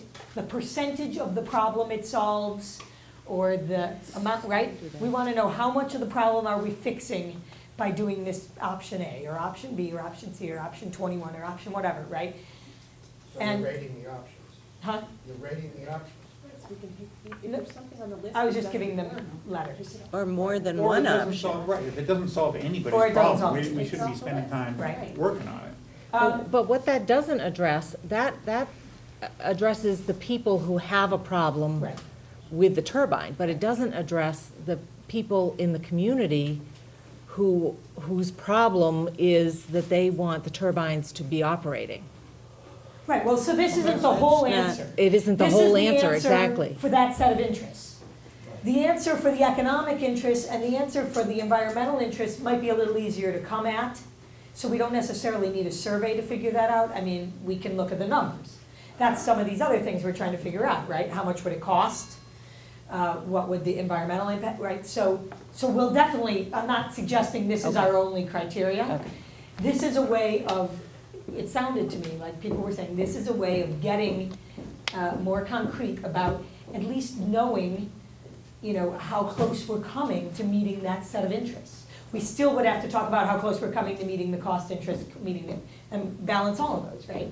Because insulation, for example, has come up several times as an example for a way to attenuate the sound, you know, insulation and better windows. If 1% of the households that are affected, if insulation is gonna solve the problem for 1%, I think we know how actively to pursue that particular option. Or if it's 90%, I mean, I think that's what Dave and I have both been trying to say, and maybe not saying it effectively. That we completely understand and respect there are problems. For some, it's sounding like there is no other solution but moving them. What percentage is that? For some, and you know, maybe I'm just being too blunt about it at this point, for some, insulating the walls is gonna solve the problem. Well, how many people? You know, how many households is insulation actually gonna work for? For some, getting it below the 40, you know, the sound limit, is that gonna solve the problem? For how many people who just want it below the state threshold and school's over? So that's the level of understanding to then connect it to the option. Because why are we talking about A, B, or C if it's not gonna work for anybody and we just think it's, and we're having this nice, you know, mental exercise. Yeah, I don't wanna be having an intellectual exercise. If, you know, if a bunch of people come back and say, yeah, insulation will solve the problem for us. And then for some, there's only one option, which is moving them. We need to know. And then we can really talk about the elephant in the room. So, one question, you know, do people agree that it might be useful if we were able to understand for each option, in our evaluation of the option, we can at least say, we think this would solve the problem for X percentage of the people who are having problems. And then we at least can, you know, have something to measure the value of this option based on. Now, that's a separate question than the question of, is it possible to get an answer to that? Because I think that's another question. The first question is, would we want an answer if we could get one? Would this be a good thing to get an answer to? Right? And then the second question is it feasible that we're really going to get an answer? Right? No. Because that second question, let's take the insulation example. How would we determine, not just what questions would we ask, but could you ask people questions that could get an answer to whether insulation would solve their problem? If- Are there How would they questions know? that If the sound at people- night would they went know? away, would that help? Would that make, Well, but you know what, Right, that's but- way out of our area of But again, I'm not expertise. asking the question, I'm thinking like insulation from what I've heard, and I don't know much. What I think we're having Centec come and talk about is, what do we know about the impacts on noise of insulation, right? Like, if you put more insulation in a house, to what extent does it actually reduce turbine noise in the house, right? That's not a survey question, right? Because people can't answer that. They've never had insulation and not insulation, and then, I mean, maybe some people have insulated, but it's a scientific, acoustic, you know, question, right? Is there, you know, would people know how to, you know, People wouldn't know how would to people even have answer. any idea whether insulation could solve their problem or not? No, but you know what, the question, you know, possibly could be, does this noise bother you when you're in your home? Okay. Does it bother you when you're outside your home? Yeah. If we could resolve the issue of sound in your home, would you feel whole? Would that make you happy? But as I say, it's the people who design these sort of surveys that know how to ask those questions. And I think if you get a professional survey person here and told them what you were looking for, they'd design a survey to find the answer. If the other people in the group don't feel it's a worthwhile endeavor, then fine. Yeah, it would certainly, my problem is that in making recommendations, if I don't know that it's gonna help anybody, it's kind of hard. How do you make that kind of recommendation? If we're recommending curtailment at certain times of day, or if we're recommending sound barriers in certain places, or whatever it is, the question's gonna be asked, who's it gonna help? Just one thing about the insulation. If I remember correctly reading the report, it has nothing to do with wall insulation. That was taken out of the table. Right. It's Right, I don't do it's that. windows, Windows, doors, chimneys, things like that. It has nothing to do with wall installation, because most of the houses up there already have it, and you're not gonna build another wall on the outside to insulate. So, I mean, and asking people about those certain, I just don't think that people are gonna know. Well, let's try this. Let me propose this. Again, let me throw this out. What if we do a little digging and we try and find a good survey company up in, near, connected to a university or somehow seems reputable and credible. Or, we can give one or more of you that task, but we're happy to try. And we give them a call. And we say, with this group, here's what we're trying to do. Do you have any advice, and would you be willing to come and talk to the group?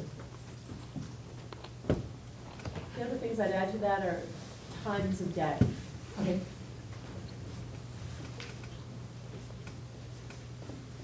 It sounds like a lot of this meeting has really been about defining the problem. Again, And the problem is complicated, it has layers.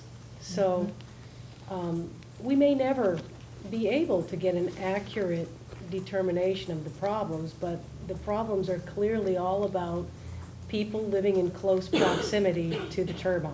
And it's the effects that come off of the turbine, whatever the noise, infrasound, whatever they are. People don't really have a clear understanding of even what those things are being emitted from the turbines. Well, I would say that the definition of the problem is equally not well understood from the opposite perspective, in that the problem that the selectmen have is that there are a lot of people browbeating them because they are annoyed with the operation of the wind turbines.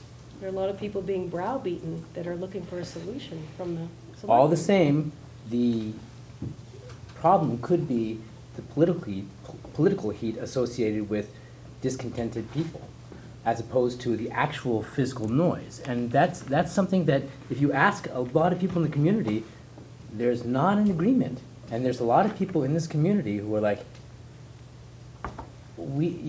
it's a political issue because a relatively small number of people are hammering on the Board of Health and the Board of Selectmen, and that's the problem that needs to be resolved.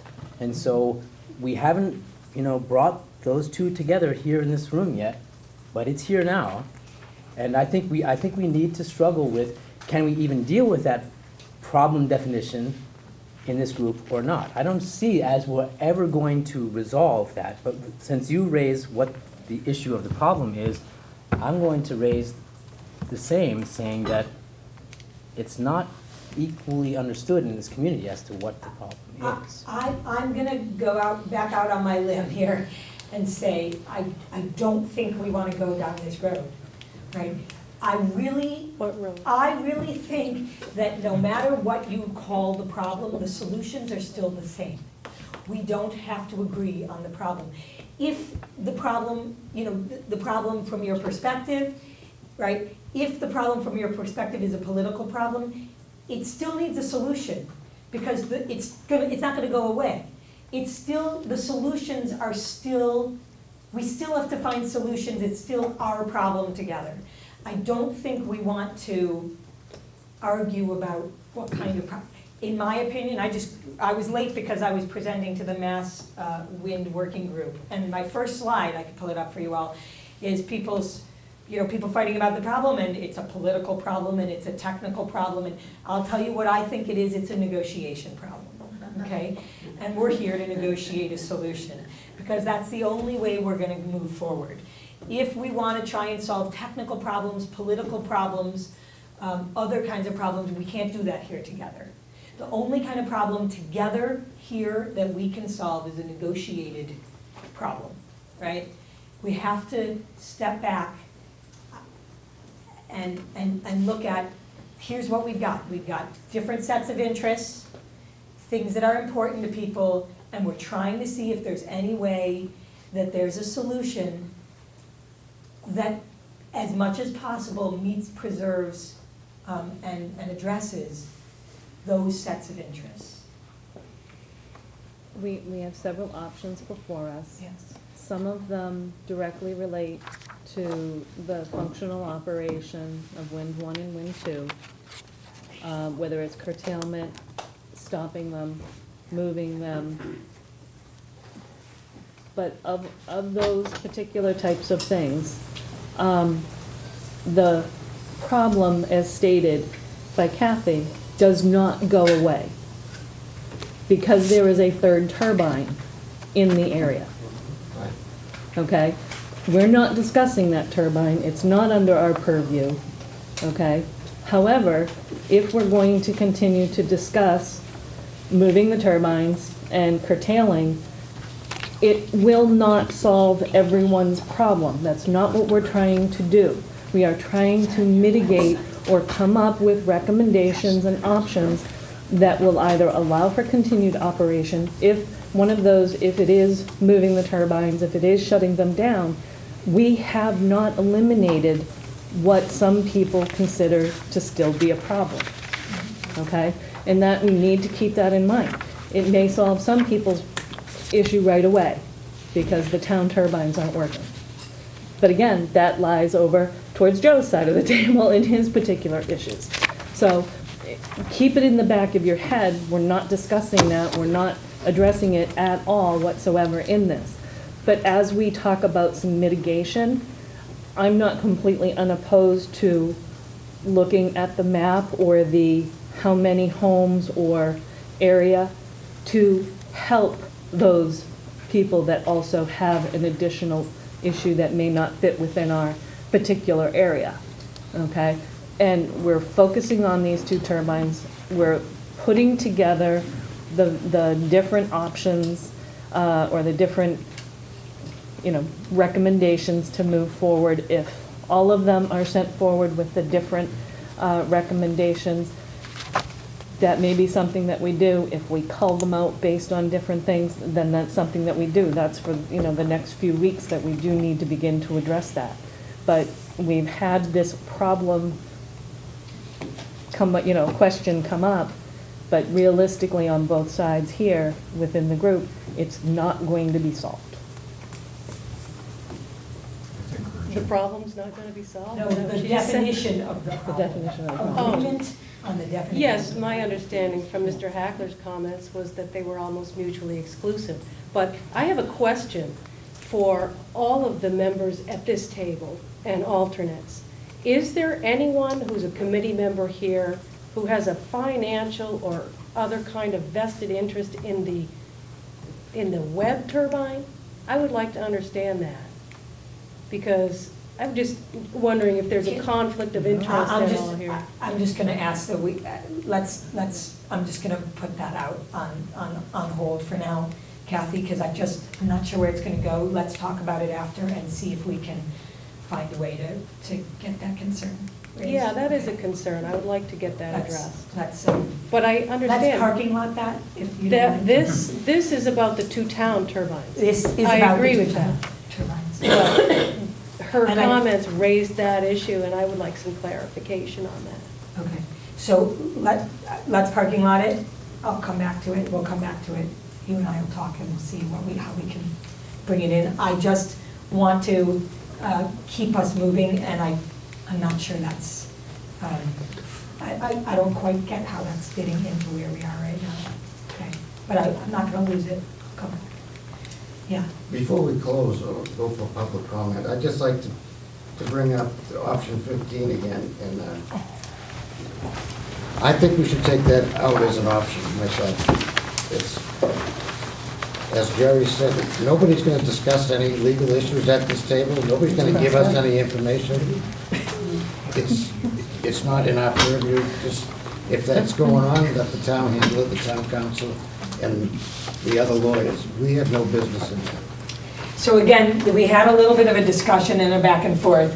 And again, this might be something that needs a little bit more conversation. I did get some questions on this one, because I asked people to submit questions to me, and I've done a sort of summary version here, but I think we handed out to you. There's two versions, so flip all the way to the back for the. If you flip all the way to the back, it's the version where I did a little more synthesizing. The one labeled 718 at the bottom? Yes. The one labeled 718 at the bottom. Right? So you guys have that. That's some of the questions that were submitted. We don't have time to talk about them now. But it's worth considering. Before we move to public comment, I want to raise that, so I've gotten some questions about the economic options. They're sent to you guys, and they're in your packets. We got some questions about the operational curtailments, some questions, right? As well as some suggestions about information requests. We got some legal action questions. I've gotten no questions on these three, and maybe it's because they're a little lower priority, or people don't really have questions in mind right now. I think it's pretty self-explanatory. Some of them might be pretty self-explanatory. There is if it's the how much does it cost, we've got, we have the Weston and Sampson. This one, there might be more questions about, but if people wanted to really probe. But so here's what I'm gonna ask for next week. What I want you to do, because I haven't gotten a lot of people responding with these questions in between the meetings. So now I'm gonna ask you to do it again, but I'm also gonna ask you to start on the information requests. So given the questions that we already have gotten from people, what information requests would you think are appropriate to answer these questions? How would we answer them? Right? I want you to send me your thoughts to get us moving on how we would start answering some of these economic option questions. How would we start answering some of these curtailment questions? And then ask me your own, add more questions. All right, so that's the homework that I'm gonna ask for. Yes. We have 5 minutes if you have any public comments. We do, You yes. have to be out here at 9 o'clock. Yeah. Have we scheduled anyone to come in next week? Yes, so next week, DNV is coming. Not a Centec, because I don't think we can do them both in the same meeting. However, a Centec cannot come the week after. So, if you want, we could try and have them both come in. We could hold off on looking through these other options and just get information at the next meeting, have both DNV and a Centec, and have them both present. If a Centec is, I didn't ask them if they were available next week, but I can ask them. When is Mr. Bolton going to talk to us? Doesn't he? Nils. Nils is putting together information, and Nils, do you have a sense of when that would be? On which topic, I'm sorry? You had stuff on net metering and on the pro formas and, Development steps. yes, It's going to take a couple more weeks. okay, In 2 weeks? yeah. 2 weeks from tonight, 2 weeks from yesterday. Right. We'll work on that as our goal. Okay. All right, so we're clear on action items, we're clear on next week's agenda items. Yes, sir, Mr. Cole. Could the onlookers get a copy of the stuff that you hand out? It all goes onto our website. I didn't So see it. I didn't see it yesterday. So I don't know where to look. Yes, everything Yeah, should be. I saw it today, so I know. What's it's it there. listed under? It's, which particular document are you asking about? Pardon? Which particular document Well, are you asking anything about? you handed out here. The agenda is always. The agenda I got. Okay. That was easy. The weekly summaries are posted once they've been okayed by the group, so they're always posted a week or two after the actual meeting. Other documents like the Board of Health survey are posted over on the right-hand side of the webpage. Okay. Under a little heading that says WTOP documents. Thank you. So just, here's sort of the layout, Yeah. right? And it's got meeting one, and then you click on it, and it gives you all the things from meeting one. Yeah, I'm Meeting two, familiar there's a with little that icon, column. and you click on the icon, it gets that. The WTOP documents, the options, updated options analysis should be here. Yeah, that's, it's the very top. And we'll keep replacing it with more updated versions. So we're just gonna take down the old ones and put the old, new ones up, because otherwise you're just gonna have a mess of documents, and you're not gonna know which is the most recent. Stacy, Yeah. I've also been asked to put a link on that, on the town webpage, and it'll get right to that. That would be so nice. I'll do that tomorrow. Yeah, because we have a link to the town Right. web page as well. There's Yes, another document which was interesting, which was the Department of Public Health, whoever made the sound measurements, the state sound measurements. that's up there. That's up there. Is there a It's up- second, it's is up there a under- second one of those? Because that was from like May. Right, that's Yep, what there so- is. It's not available. Is there a second one later? Not yet. Not yet. So Not the yet. second one isn't out yet. And again, on the site, we have the WTOP documents. This is stuff Yeah, from I this found- I group. found that. Below it is the non-WTOP documents, and those, the DEP studies there. Thank you. Malcolm Donald. Yes, regarding the operation of the wind turbines, I observed tonight at 7:17, and I was told by another neighbor at 7:30 that the wind turbines were still turning. I don't understand, 7 to 7 is not 7:30.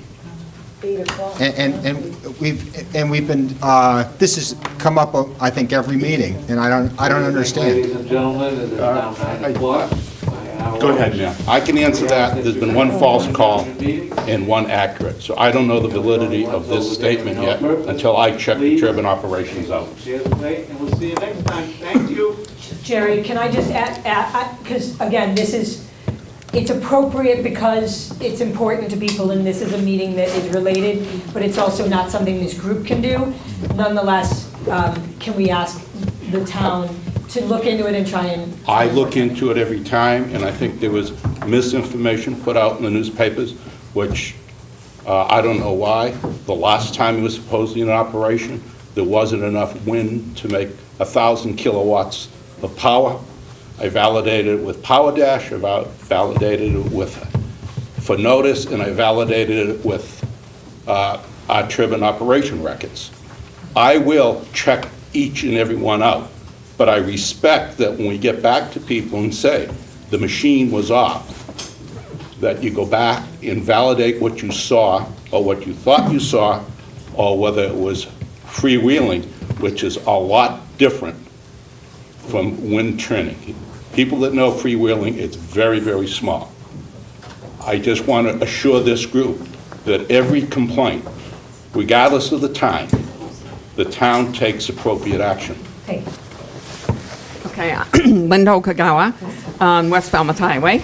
I just wanted to make a little point about the 200 households that you're talking about surveying, because one of the things we've learned from the neighbors is that the effects of exposure to the wind turbine are cumulative.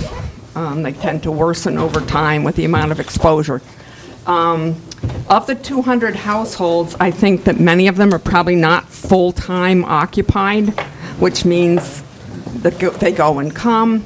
Back in February, when they turned on Wind 2, You didn't receive complaints, I believe. Certainly not my neighbors. There was no one living in the house on the left. There was no one living in the two houses on the right. So if you're going to do a survey to try to get those 200 people, you need to either make it seasonal, or you need to put some kind of clarification as to the amount of exposure, potential exposure that these people have had. Thanks. I have laryngitis, so I hope I'm speaking loudly enough. First, the word improprieties was sort of shocking. I'm sorry? In the, what was it, option 15, improprieties, I think the term of art would be errors and omissions. Okay. I was concerned about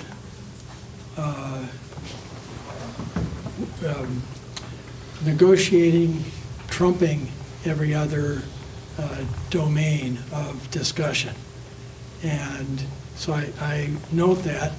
I think that addressing all areas is part of negotiating. I mean, there's no agreement on the table that narrows the discussion. So I think there's no specifically there's no specific area that is verboten unless people all agree that it's verboten. Yeah. I missed the first part, but I was wondering if there was a discussion of alternative hypotheses and the importance of alternative hypotheses to the process of surveying or doing an epidemiological study. No, there wasn't. Okay, there isn't time now to go into that discussion. I think probably everybody here has at least some awareness also of the difficulty of getting valid data at this point. There's been a considerable political brouhaha and different points of view, and to the extent that people can identify an answer to a question that would lead to what they want to get out of the survey, that's probably going to be done. It would be very difficult to design a survey that would get past that layer. So I express that now. I think it's possibly worth discussing. And we're going to get kicked out very shortly, so I'm Great. stop. Thanks, everyone, and thank you so much, Dr. Harkness, for joining us here. Thanks, Gail. Oh, well.